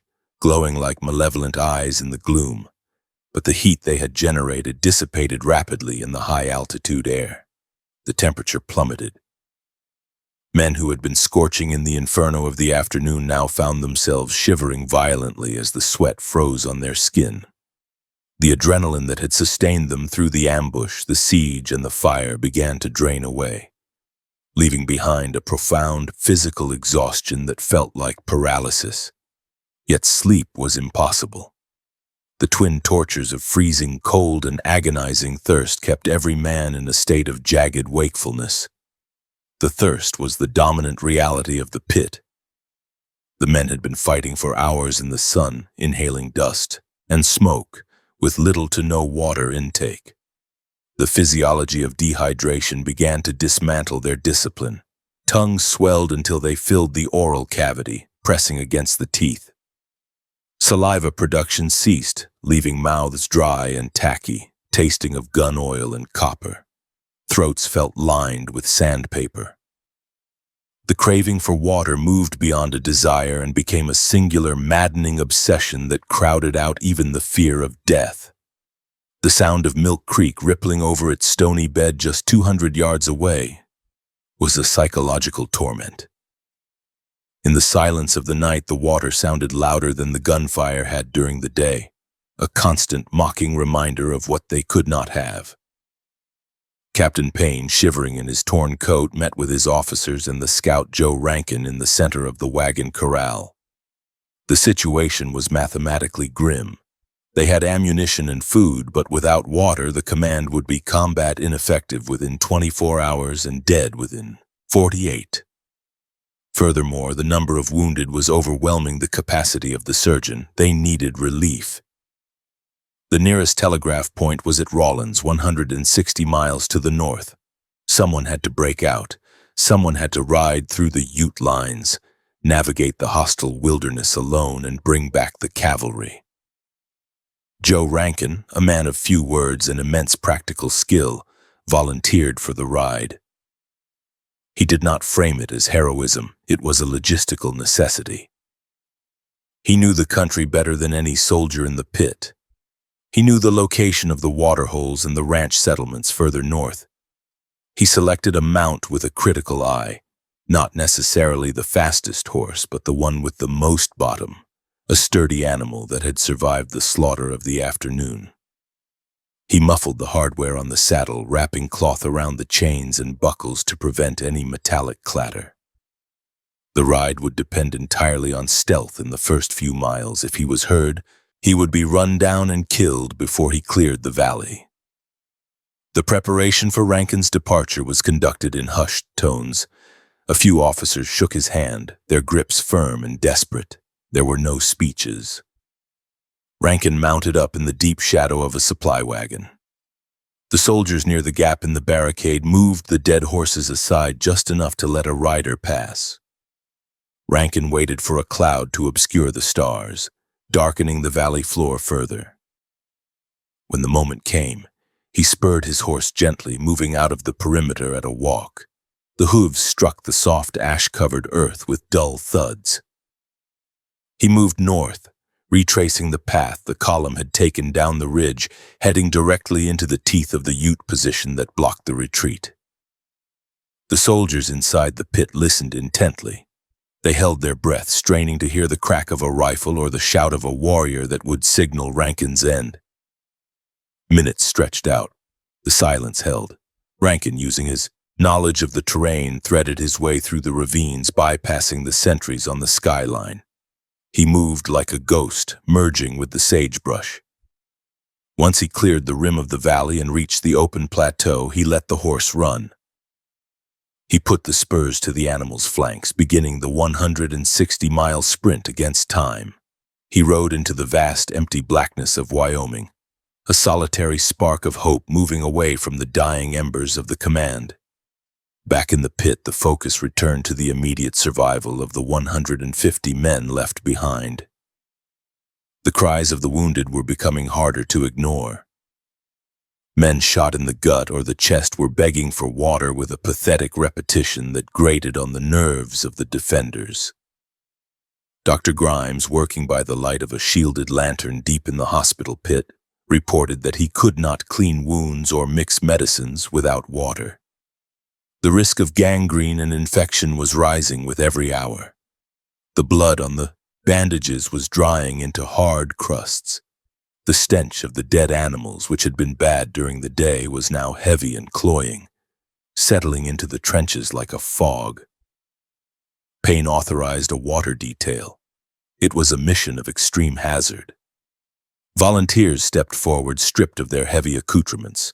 They carried camp kettles and canteens, their boots wrapped in rags to muffle their footsteps. They would have to crawl out of the barricade, cross the open ground that was swept by fire during the day, and descend the steep bank of the creek. The Utes knew the soldiers needed water. They had positioned marksmen specifically to cover the creek approaches. The water was the bait in the trap. The water party slithered over the wall of carcasses, sliding down the bloody flanks of the dead horses into the darkness beyond. They moved on their bellies, inching forward through the burnt stubble of the sagebrush. The ground was still warm from the fire. Every movement had to be calculated. A snapped twig or a kicked stone could draw fire. The distance to the creek was short, but the journey took an eternity. They could smell the water now, the cool mineral scent of the creek mixing with the mud. It made their mouths water painfully. When the lead soldier reached the lip of the bank, he paused. He scanned the darkness on the opposite side. The willows were black shapes against the starry sky. He slid down the bank, his boots sinking into the soft mud. He lowered the kettle into the stream. The sound of the water rushing into the metal vessel seemed deafeningly loud to him. Glug, glug, glug. He froze, waiting for the flash of a muzzle. Nothing happened. The rushing water of the creek masked the sound of the filling vessels. He filled 2 canteens, then signaled the next man. One by one, they filled their containers. The water was icy cold, numbing their fingers. They wanted to drink, to bury their faces in the stream and gorge themselves, but discipline held. They took quick, desperate gulps, the water hitting their empty stomachs like a physical blow, causing cramps. Then they turned back. The return journey was harder. They were encumbered now, carrying heavy kettles of water that sloshed with every movement. They had to crawl uphill, dragging the weight, trying not to spill a drop of the precious liquid. As they neared the barricade, a Ute sentry heard something, perhaps the clank of a handle or the heavy breathing of a burdened man. A shot rang out, cutting through the night. The bullet struck the ground inches from a soldier's face, kicking dirt into his eyes. The water party froze. Another shot followed, then a third. The Utes began to fire blindly into the darkness between the creek and the wagons. The soldiers scrambled, abandoning stealth for speed. They lunged over the carcass wall, spilling some water in the process, and tumbled back into the safety of the pit. The arrival of the water was met with a reverence usually reserved for religious sacraments. The kettles were carried immediately to the hospital. Dr. Grimes used a tin cup to ladle out the water to the most critical cases. The wounded men drank with frantic animalistic noises, the water running down their chins, washing away the grime. For some it was too late. The water merely wet lips that would never speak again. For others, it was the fuel that kept the heart beating for another hour. The water that remained was rationed strictly among the fighting men. There was not enough for a full drink. Each man received a few swallows. The water was muddy, filled with silt and debris from the creek bed, and tainted with the taste of the ash that had fallen into it. To the soldiers, it was the finest vintage they had ever tasted. It cooled the fire in their throats and loosened the swollen tongues. But the relief was fleeting. The small amount of water only awakened the thirst further, making the body cry out for more. The Utes maintained a harassing fire throughout the night. They did not attack in force, but they ensured the soldiers could not rest. Every few minutes, a bullet would thwack into the barricade or whine overhead. The warriors taunted the soldiers from the darkness. They spoke in broken English and Ute, their voices carrying a terrifying confidence. They told the soldiers they were dead men, that they would never leave the valley. They laughed, a sound that chilled the blood more than the wind. The cold became the new enemy. The temperature dropped below freezing. The soldiers, lacking heavy coats or blankets which had been used to fight the fire or cover the wounded, huddled together in the trenches. They pressed their bodies against each other, sharing body heat. The shivering was uncontrollable, a collective vibration that ran through the perimeter. Teeth chattered so hard they ached. Fingers became numb and useless. Men put their hands in their armpits or between their legs to keep them warm enough to operate a trigger. The carcass wall, which had been a shield and a source of heat during the fire, now froze. The bodies of the horses and mules stiffened into rigor mortis, becoming hard blocks of meat. The smell changed from roasting flesh to the metallic, sterile scent of frozen blood. The barrier became solid, like a wall of masonry. The soldiers crouched behind these frozen monuments, staring out into the black void, watching for the shadows that would signal a night assault. A young trooper, unable to sleep, found himself staring at the Great Dipper. He traced the stars, calculating the time. It was only 2 a.m. Dawn was hours away. He thought of Rankin, out there somewhere in that vast darkness. He wondered if the scout had made it, or if he was lying dead in a ravine with an arrow in his back. The hope of the entire command rested on the hooves of one horse. The soldier tightened his grip on his carbine, the metal stinging his bare hands. He whispered a prayer, not for salvation, but for endurance. The situation with the animals inside the perimeter worsened. The surviving mules were suffering from thirst as much as the men. They chewed on the wooden spokes of the wagons, their teeth rasping against the oak. They stamped their hooves, agitated and suffering. Occasionally a mule would bray, a loud rasping sound that echoed in the valley, drawing a fresh volley of fire from the Utes. The soldiers cursed the animals, but they also pitied them. They were all in the same cage. As the night wore on, the psychological strain began to fracture the minds of the weaker men. Hallucinations born of exhaustion and dehydration set in. A soldier on the north side swore he saw a column of cavalry riding down the ridge. He stood up, shouting for them to hurry. His sergeant tackled him, dragging him back down just as a bullet snapped through the space his head had occupied. The soldier wept, insisting he had seen the guidons. The sergeant held him down until the sobbing subsided into a shivering silence. Captain Payne did not sleep. He moved constantly, a shadow among shadows. He checked the sentries, ensuring they were awake. He checked the ammunition distribution. He spoke to the men, his voice a raspy whisper. He knew that morale was a fragile thing, held together by the thin thread of discipline. If the men believed they were abandoned, they would break. He spoke of the relief column, of Rankin's skill, of the strength of the 9th Cavalry and the 5th Cavalry. He lied when he had to, projecting a confidence he did not feel. The second water run was organized around 3 a.m. It was even more dangerous than the first. The Utes were alert now. They were firing periodically at the creek bank. The soldiers had to wait for long intervals between shots, timing their movements. One man was hit in the leg as he crawled back up the slope. His comrades dragged him into the perimeter, the water in his bucket sloshing onto the ground, mixing with his blood. The loss of the water was almost as tragic as the wound. The dawn approached with agonizing slowness. The sky to the east began to lighten, turning from black to a deep, bruised blue. The stars faded. The shapes of the ridges re-emerged from the darkness, regaining their dominance over the valley. The soldiers watched the light return with mixed feelings. The sun would bring warmth, ending the torture of the cold, but it would also bring the Ute marksmen back into play. The visibility would return the advantage to the high ground. As the light grew, the soldiers looked at each other. They were ghastly sights. Their faces were black with soot and dried blood. Their eyes were sunken and red. Their lips were cracked and bleeding. They looked like corpses that had refused to lie down. The camp was a wreck. The barricade was a grotesque wall of frozen carrion. The ground was littered with brass casings and debris. But the flag was still there.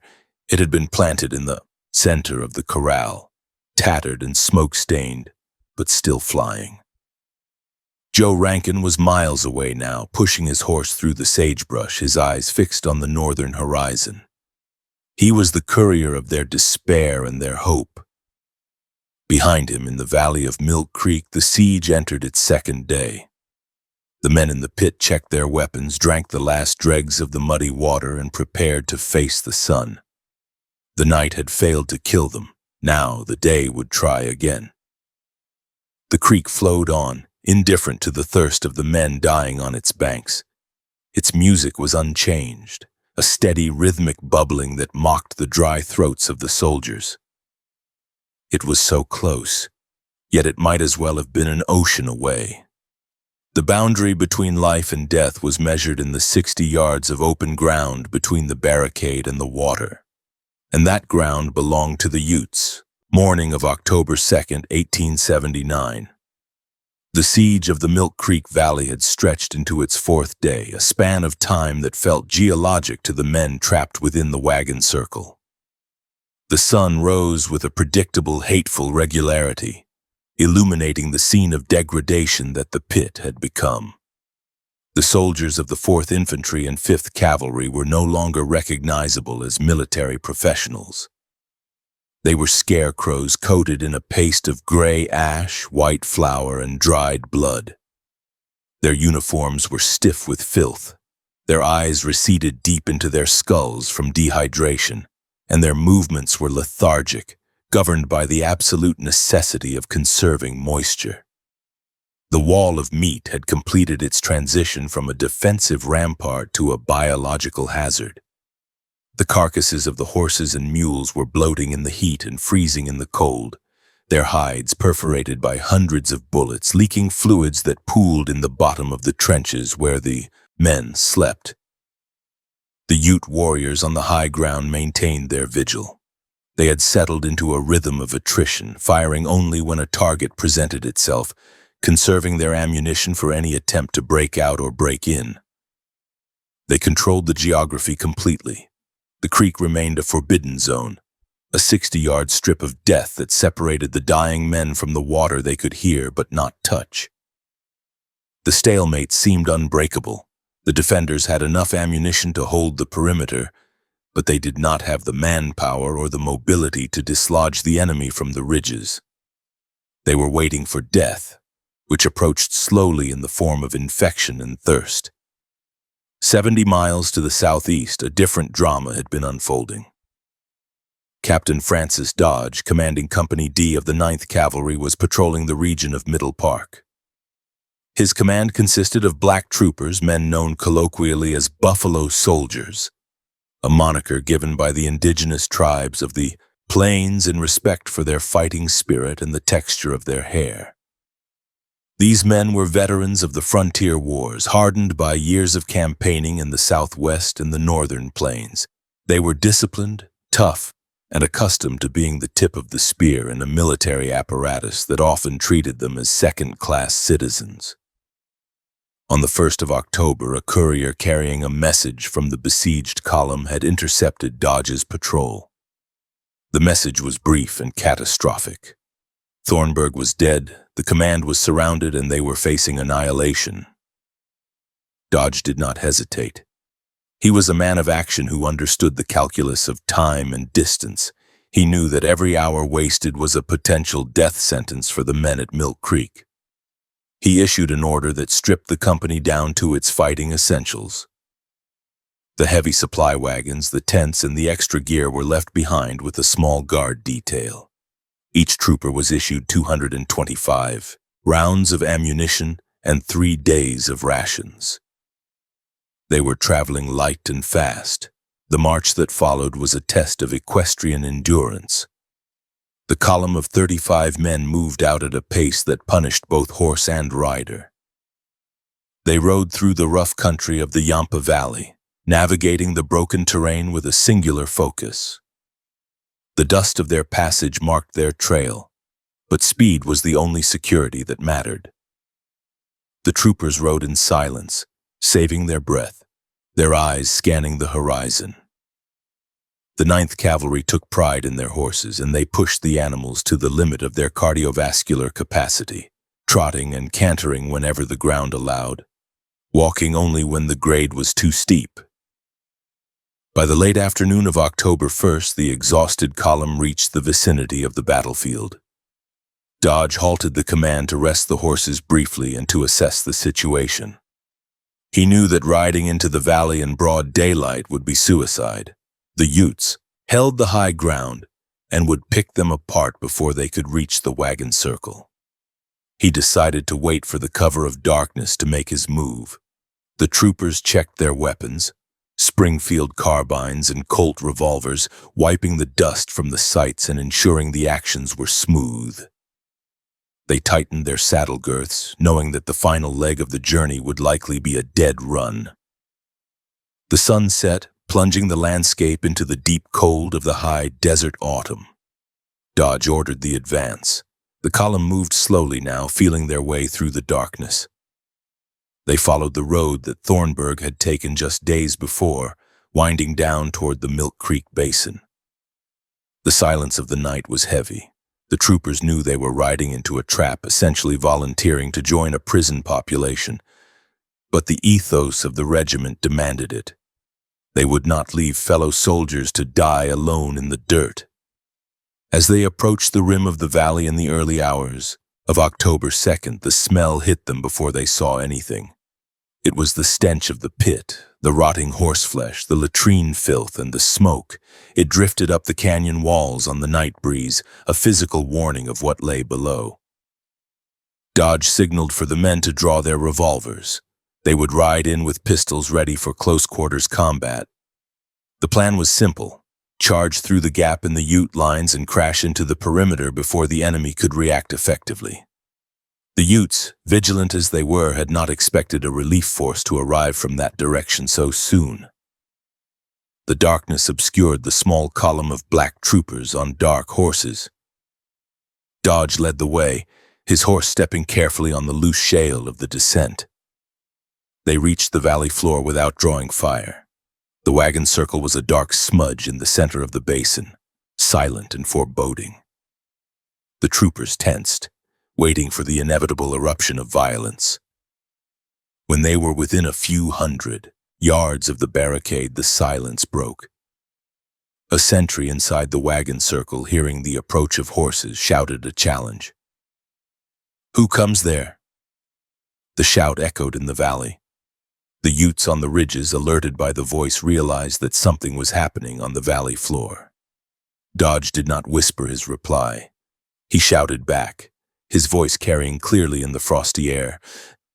"Captain Dodge and Company D, 9th Cavalry." The announcement was the spark. The Ute positions on the bluffs exploded with muzzle flashes. A ragged volley tore into the darkness, aiming at the sound of the voices.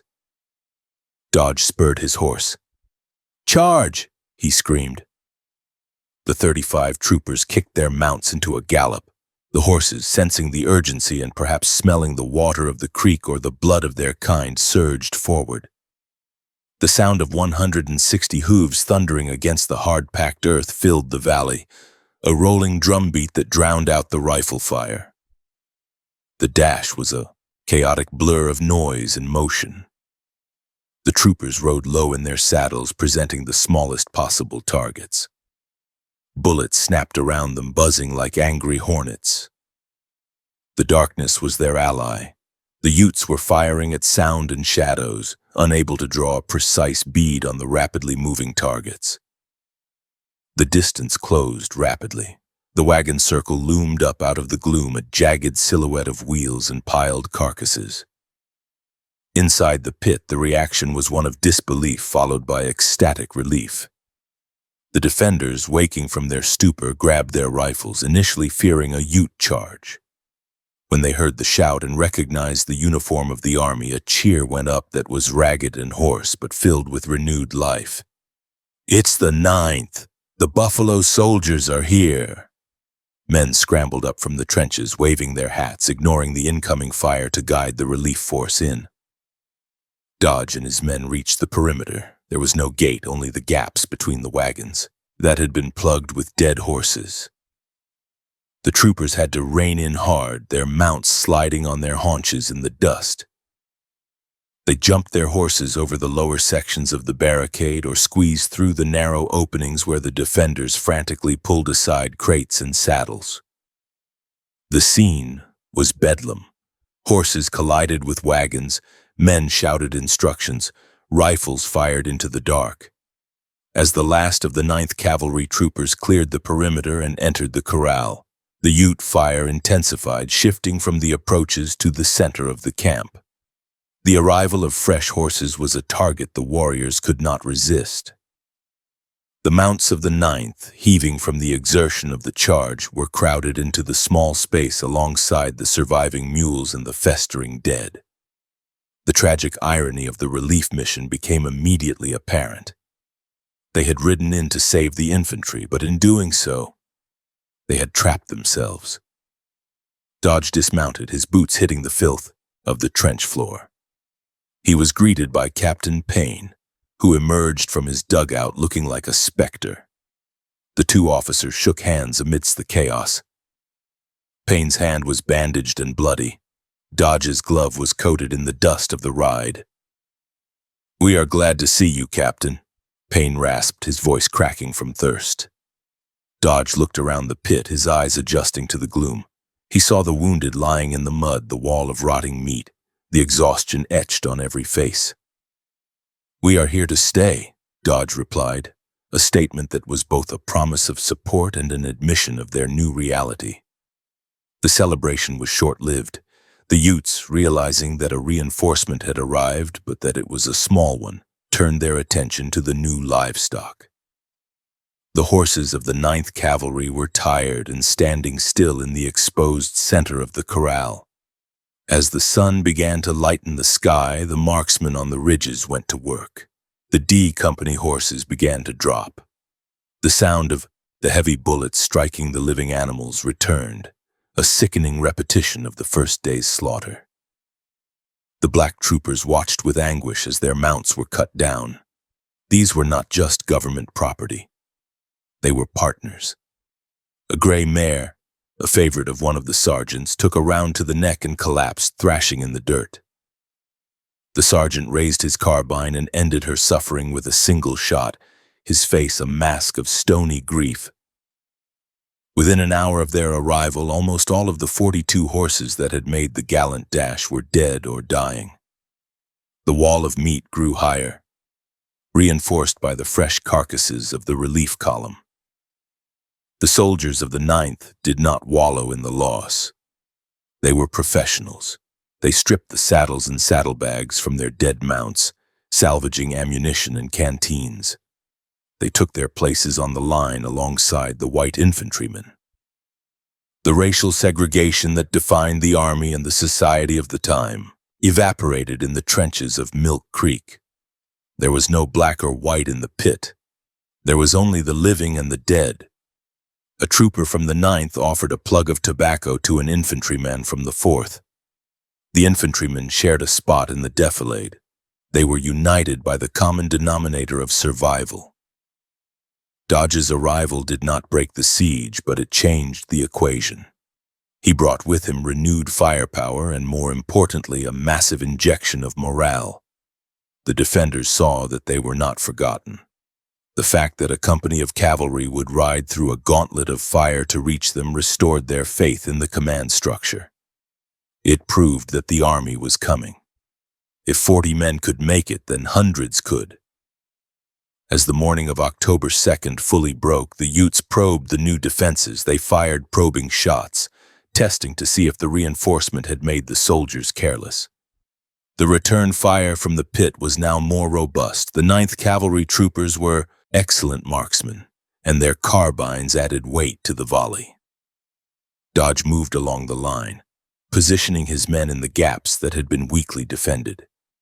He brought a fresh set of eyes to the tactical layout, suggesting improvements to the skirmish pits and the arrangement of the crates. However, the arrival of the relief column also brought complications. There were now 42 more men to feed and, more critically, 42 more men to water.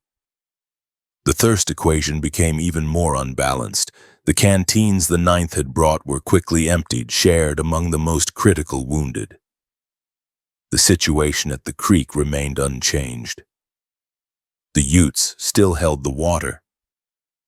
The dash of the 9th had provided guns and courage, but it had not brought rain. The day passed in a blur of heat and sniping. The sun beat down on the fresh carcasses, accelerating the decomposition. The smell became even more complex, a layering of old rot and fresh blood. The flies, which had abated slightly during the cold night, returned in clouds that were thick enough to inhale. The soldiers wrapped their faces in rags, breathing shallowly to filter out the insects and the stench. Captain Dodge met with Payne and the other officers in the center of the pit. They discussed the options. A breakout was still impossible. They did not have the horses to move the wounded, and they would be cut to pieces on the open road. They had to hold. They calculated the arrival of Colonel Merritt's column. Based on Rankin's ride, help was likely days away. They had to keep 190 men alive in a hole in the ground for at least another 48 to 72 hours. The troopers of the 9th Cavalry introduced a new energy to the defense. They sang low hymns in the trenches during the lulls, their voices rich and deep, carrying a sorrow and a strength that resonated with the situation. The songs were not martial tunes, but spirituals that spoke of rivers, of crossing over, of burdens laid down. The white soldiers listened, finding a strange comfort in the melodies that drifted through the stink of the battlefield. It was a cultural collision born of necessity, a moment of shared humanity in a landscape of inhuman cruelty. The Utes, seeing that the reinforcement was not a massive army but a single company, resumed their psychological warfare. They shouted that the buffalo soldiers would die just like the others. They called out to the black troopers, asking why they fought for the white man's government that treated them like cattle. The troopers did not engage in the debate. They answered with their Springfield, sending rounds into the sagebrush where the voices originated. Their loyalty was to the uniform and to the men beside them, not to the politics of the reservation system. As the sun began to set on October 2nd, the reality of the dash settled in. It was a heroic gesture, a suicide run that had succeeded in everything but the rescue. Dodge had gotten in, but he couldn't get them out. The 9th Cavalry had become part of the garrison of the dead. They were now stakeholders in the misery, shareholders in the thirst. The night of October 2nd was colder than the previous ones. The bodies of the 9th's horses killed that morning had not yet frozen solid, retaining some warmth. Men huddled against them, grateful for the thermal mass of the animals they had ridden into the valley. Dodge sat with his back against a wagon wheel, cleaning his revolver. He watched the stars appear. He knew that the news of his arrival would travel. If Rankin had made it to Rawlins, the telegraph wires would be humming. The whole country would know about Milk Creek. But knowledge didn't stop bullets. The water detail went out again that night. This time they had fresh hands to carry the kettles. The black troopers volunteered, crawling down the bank with the same grim determination the infantry had shown the night before. They brought back water, paid for with skinned knees and the terror of the sniper's bullet.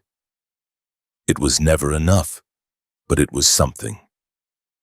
The dash of the 9th would go down in history as one of the most gallant feats of the Indian Wars. It was a pure expression of the soldier's code. But inside the pit, on the night of October 2nd, there was no glory. There was only the smell of gangrene, the crying of the wounded, and the knowledge that they were still trapped in a bowl of earth while the world watched and waited. The relief had arrived, and the siege went on. October 3rd, 1879. The sun rose over the eastern ridges of the Milk Creek Valley with a brilliance that mocked the squalor of the wagon circle. The arrival of the light did not bring hope.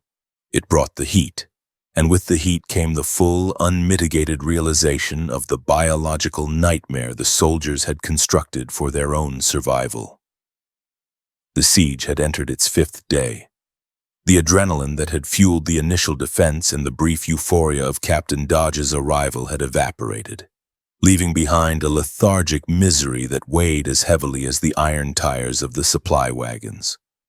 The wall of meat, built with such desperate energy on the first afternoon, had transformed from a defensive rampart into a decomposing horror that enclosed the 190 men in a prison of putrefaction. The carcasses of the horses and mules, stacked nose to tail and piled 3 high in places, were undergoing the rapid acceleration of decay driven by the high-altitude sun. The animals killed on the 29th were now bloated to bursting. The gases of decomposition expanded the bellies of the dead beasts until the skin was drum-tight, straining against the leather harnesses and the weight of the dirt piled atop them. The legs of the animals stuck out at grotesque angles, stiffened by rigor mortis, acting as macabre coat racks for the soldiers' canteens and haversacks. As the temperature climbed through the morning, the pressure within the carcasses increased, forcing fluids to leak from the bullet holes in the mouths of the animals. Dark, viscous liquids trickled down the flanks of the dead mounts, pooling in the bottom of the skirmish pits where the men lay. The smell was a physical assault. It was a thick, cloying miasma that coated the back of the throat and settled in the lungs. It was a complex odor, a mixture of rotting muscle, sweet fermentation of digested grass from ruptured stomachs, dried blood, and the sharp ammonia, tang of human and animal waste. The soldiers could not escape it. They breathed it in with every gasp. They tasted it in the flour-dusted food they forced themselves to eat.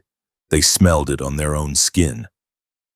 The air within the perimeter was heavy and stagnant, trapped by the walls of the wagons and the depression of the valley floor. It felt solid, a barrier that separated them from the clean, sage-scented air of the ridges where the Utes waited.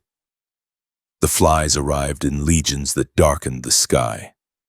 They were not the common houseflies of the garrison, but large, iridescent blowflies drawn by the acres of exposed flesh. They descended on the pit in a buzzing cloud that produced a low-frequency drone, a constant vibration that grated on the frayed nerves of the defenders. The insects covered everything. They settled on the faces of the living and the dead indiscriminately. Men woke from fitful dozes to find their eyelids and lips lined with flies. They swatted them away with weak, frantic gestures, but the flies returned instantly. The soldiers wrapped their heads in rags, shirts, or gunny sacks, peering out through narrow slits, looking like mummies in a tomb. The hygiene of the command had collapsed completely. Confined to a space no larger than a corral, and pinned down by constant sniper fire, the men could not leave the perimeter to relieve themselves. They were forced to urinate and defecate in the corners of the trenches, often only feet from where they slept and ate. The soil, already soaked with blood and decomposition fluids, became a sludge of filth. The men lay in it. Their uniforms, once the pride of the frontier army, were stiff with a paste of mud, flour, grease, and excrement. The distinct yellow stripes of the cavalry trousers were invisible beneath the grime. They were no longer soldiers in appearance. They were troglodytes, creatures of the earth living in a burrow. Dr. Grimes, the surgeon, fought a losing battle in the hospital pit. The wounded were suffering the most. The heat and the filth were the perfect breeding ground for infection.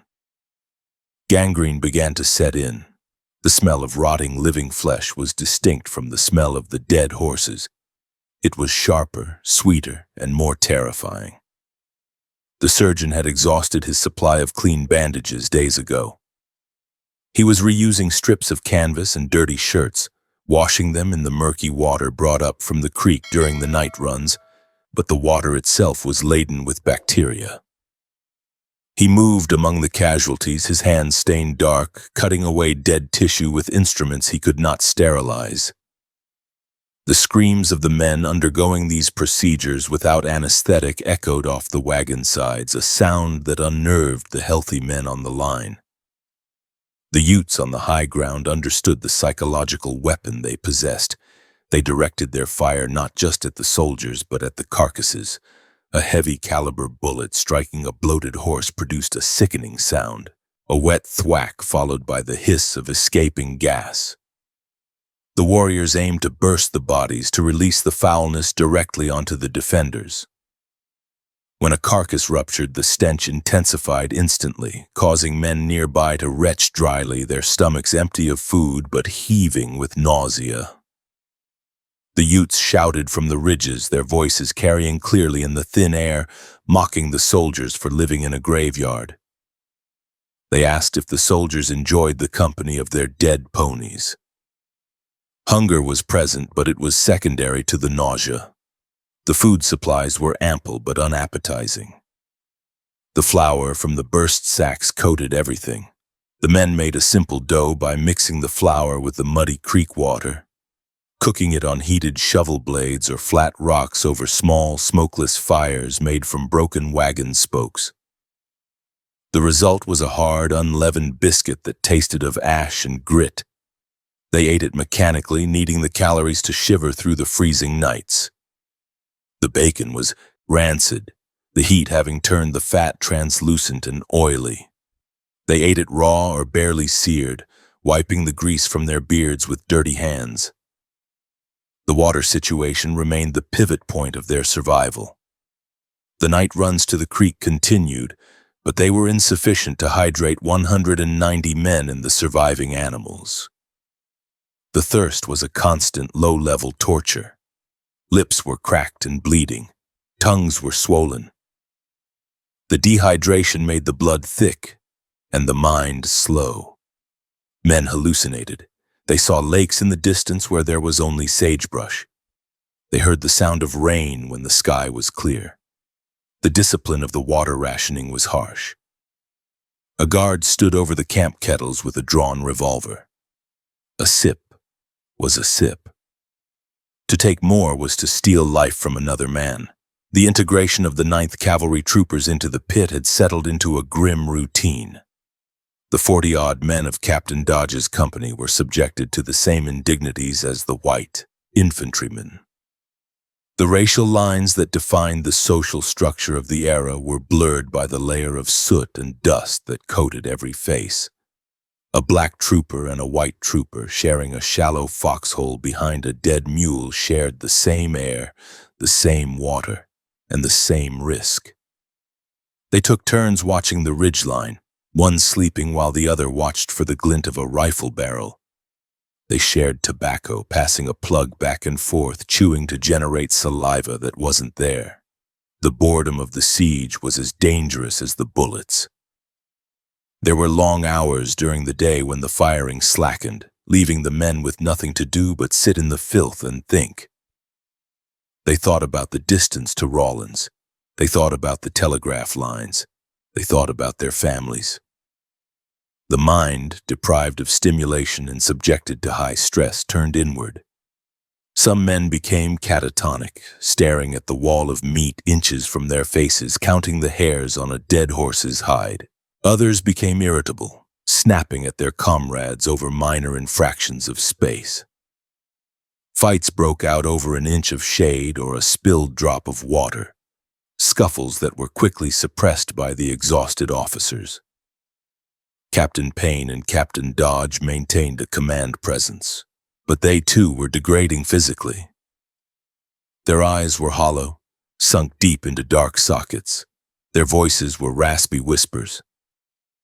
They moved through the camp, stepping over legs and bodies, checking the perimeter. They knew the ammunition count was holding, but the human endurance was finite. They discussed the timeline of relief. If Rankin had made it, help should be gathering. But if Rankin was dead, they were waiting for a ghost. They kept these doubts between themselves, presenting a mask of stoic certainty to the men. October 3rd merged into the night of October 4th with the predictable plunge in temperature. The transition from roasting to freezing was a shock to the system every time. The fluids that had leaked from the carcasses during the day froze into dark, slippery ice. The smell abated slightly as the cold suppressed the bacterial action, but it never vanished. The soldiers huddled together, spooning for warmth, creating piles of shivering humanity in the trenches. The survivors of the 9th Cavalry, lacking their heavy coats which had been left behind for the dash, suffered intensely. They wrapped themselves in saddle blankets and pieces of canvas torn from the wagon covers, shaking uncontrollably until the morning sun returned to thaw them out. The morning of October 4th brought a new level of desolation. The men were noticeably thinner. The dehydration had drawn the skin tight over their cheekbones. They moved with the stiffness of octogenarians. The effort required to lift a rifle or crawl 10 feet seemed insurmountable. The silence of the valley was heavier. The Utes were firing less, perhaps conserving ammunition or perhaps just waiting for the inevitable end. The lack of incoming fire was almost worse than the barrage. It bred paranoia. Was the enemy gone? Or were they creeping up the ravines with knives? The burial of the human dead was impossible. The ground was too hard and the enemy fire too precise to allow for digging deep graves. The bodies of the soldiers killed in the first days and during the dash were wrapped in blankets and placed in a designated area near the center of the corral, covered with a thin layer of loose dirt and sagebrush. They lay there, a silent reminder of the fate that awaited them all. The proximity of the dead to the living was absolute. A soldier could reach out and touch the boot of a corpse without shifting his position. The survivors began to notice the small details of their prison. They watched the beetles crawling through the dust. They watched the shadows of the clouds moving across the valley floor. They became intimately familiar with the grain of the wood on the wagon wheels and the specific tear, patterns in the canvas. These small focal points kept them anchored in reality. A corporal spent hours carving his initials into a cartridge casing with his knife, a mindless, repetitive task that kept his hands busy and his mind off the thirst. The animals that were still alive inside the circle were in a pitiful state.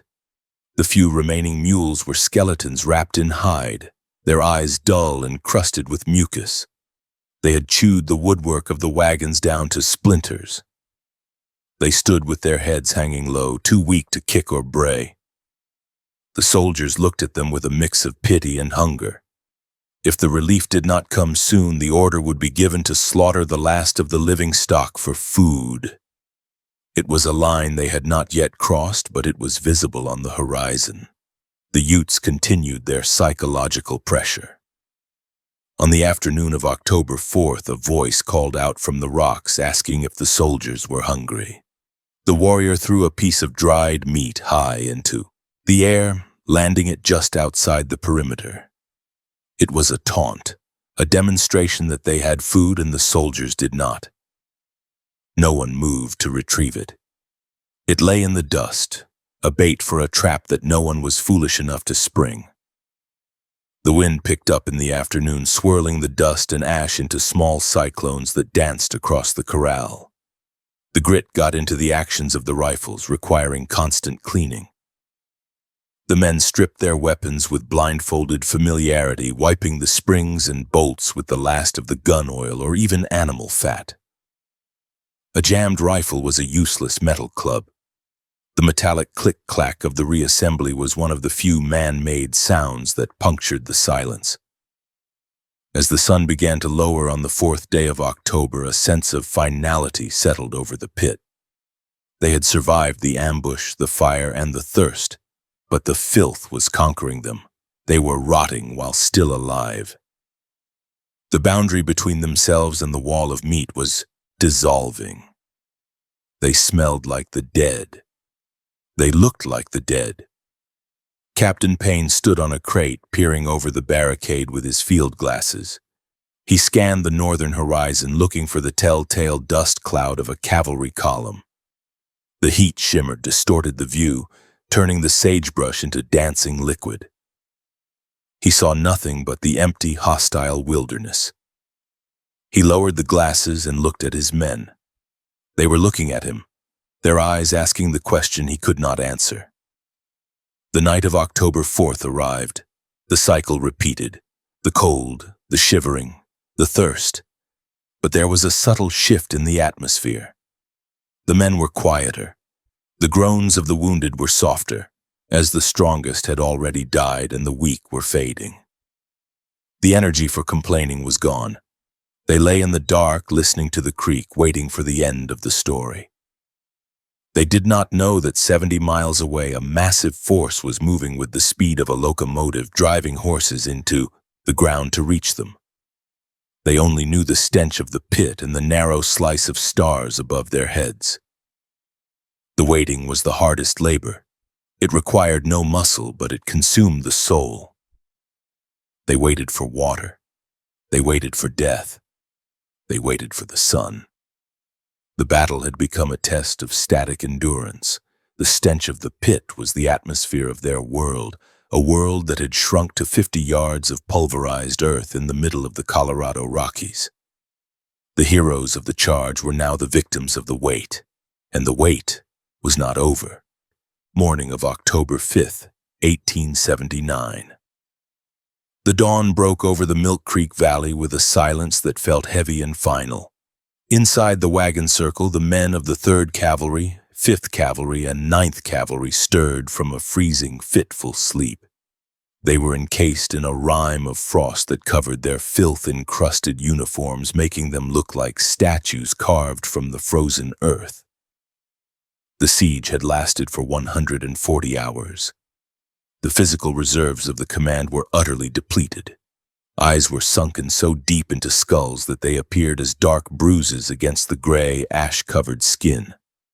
The thirst was no longer a sharp pain, but a dull, systemic failure that made movement sluggish and thought processes thick. The survivors checked their weapons with clumsy, frostbitten fingers, a ritual performed not out of hope, but out of the grim habit of men expecting to die with a gun in their hand. Captain Payne dragged himself to the edge of the barricade, peering through a gap in the frozen carcasses. The valley floor was bathed in the gray light of early morning. The sagebrush skeletons burned days ago stood out as black marks against the brown earth. There was no movement on the ridges. The Utes were quiet. This silence was often a precursor to an attack, or perhaps a sign that the enemy was waiting for the sun to rise high enough to illuminate the targets clearly. Payne looked at his men. They were huddled in the bottom of the trenches, pressing against the dead horses for warmth.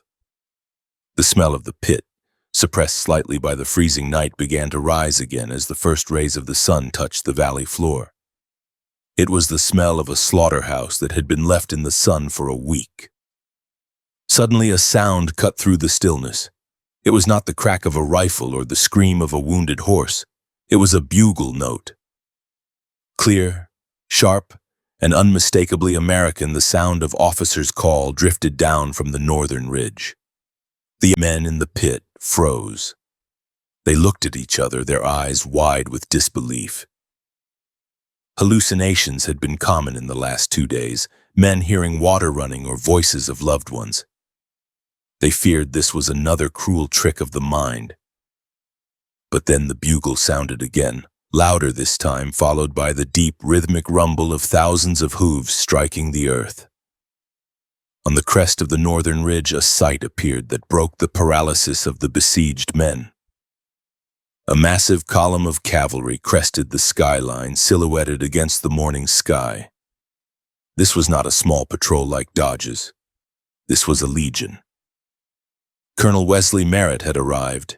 He brought with him 8 companies of the 5th Cavalry, a force of 500 men accompanied by a long train of supply wagons and ambulances. They had ridden 170 miles in 3 days, a feat of forced marching that defied the standard regulations of military movement. They had ridden through the night, driven by the urgency of Rankin's report, pushing their mounts to the breaking point to reach the valley before the massacre was completed. The reaction inside the pit was a release of tension so profound it resembled a physical collapse. Men did not cheer immediately. They wept. They dropped their rifles and covered their faces with their dirty hands, sobbing with the raw, unchecked emotion of men who had accepted death and were suddenly handed life. Then the cheering started. It began as a croak from dry throats and swelled into a roar that echoed off the canyon walls. "Merritt! Merritt is here!"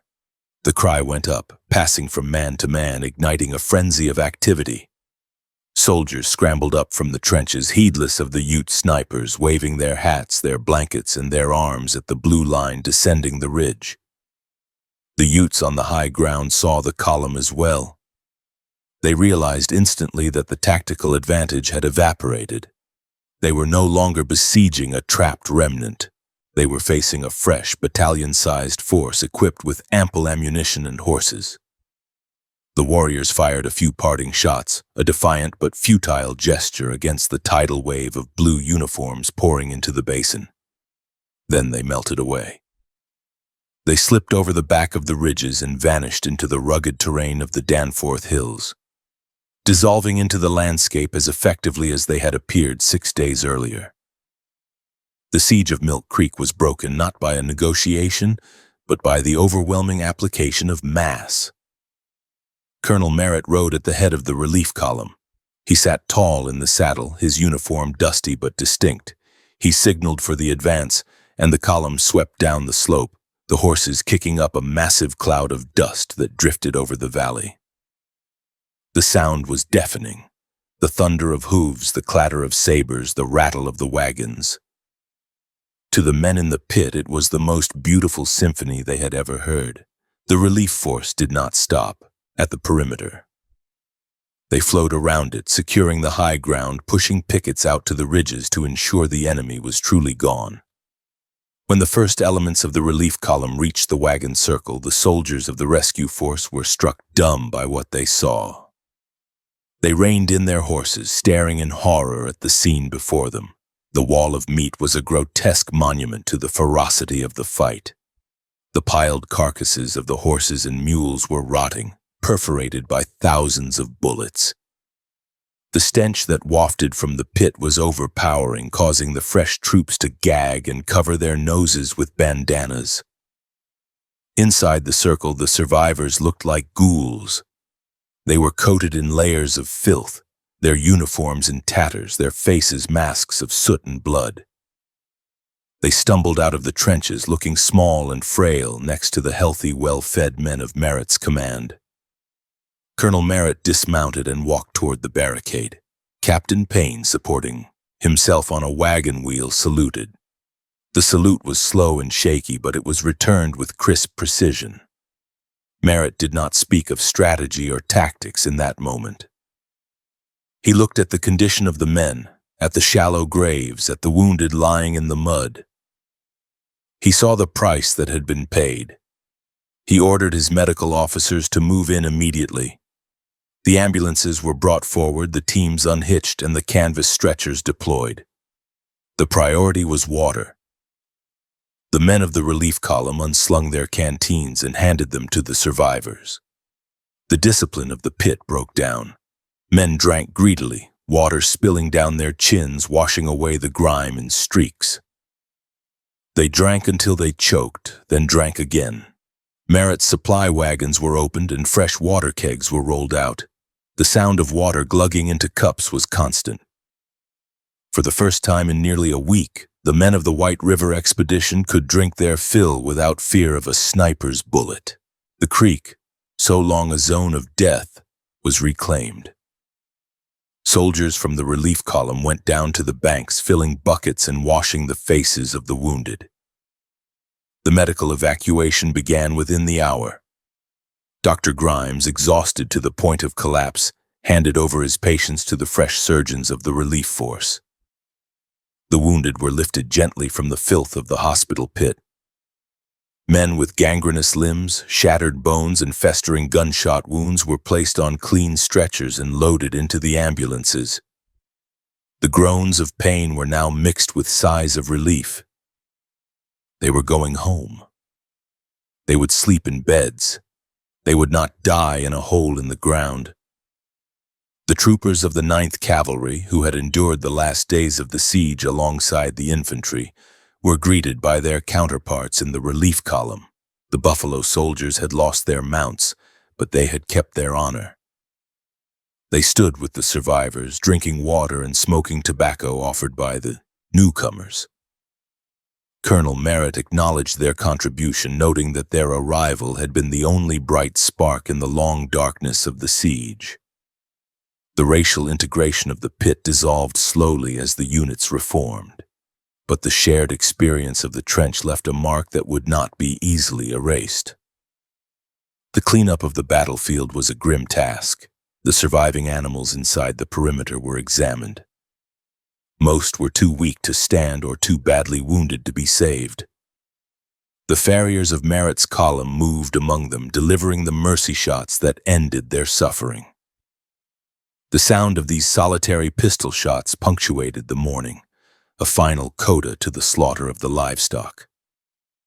The carcasses that formed the barricade could not be moved easily. They were frozen together, a solid mass of putrefaction.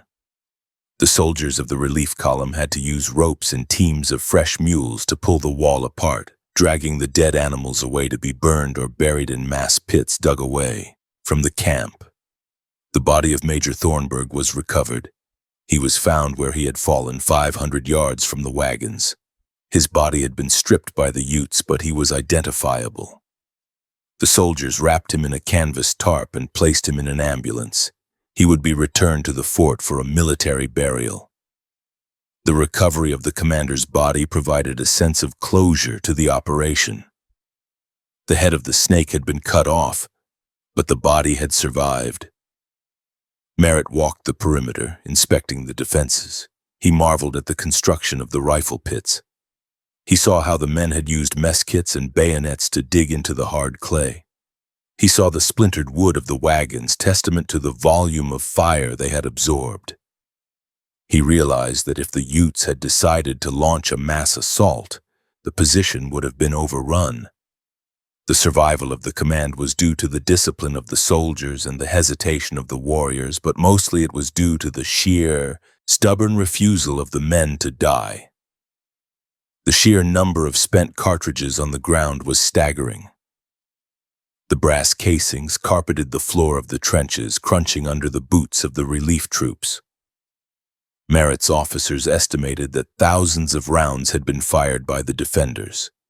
The Utes had fired even more. The surrounding ridges were littered with the casings of Winchester and Sharps rifles. It had been a battle of volume, a storm of metal that had raged for days in a confined space.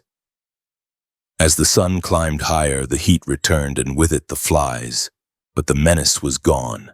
The relief column set up a new camp perimeter, wide and secure. Tents were pitched. Cooking fires were lit.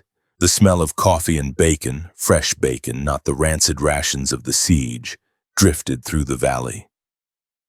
The survivors sat in the shade of the ambulances, eating slowly, their stomachs unaccustomed to full meals. They watched the activity of the relief force with the detached gaze of men who had returned from another world. The roll was called. The final tally of the butcher's bill was made. 13 men were dead, 43 were wounded. Nearly all of the animals belonging to the original column were dead. The expedition had been wrecked. The wagons were shot to pieces, the supplies ruined. But the men were alive. They had held the ground. In the cold calculus of military history, it was a disaster. But in the human story of the frontier, it was a miracle of endurance. Colonel Merritt did not linger. His orders were to proceed to the White River Agency and secure it. He reorganized the force. The survivors of Thornburg's command, along with the wounded, would be sent back to Rawlins under heavy escort. The relief column would push on to complete the mission. The separation of the groups was emotional. The men who had lived in the pit together looked at the fresh troops who were marching toward the agency. They knew what the relief column would find. There, the bodies of Nathan Meeker and his staff. But that was another horror for another day. For the men of Milk Creek, the war was over. The departure of the survivors began in the early afternoon.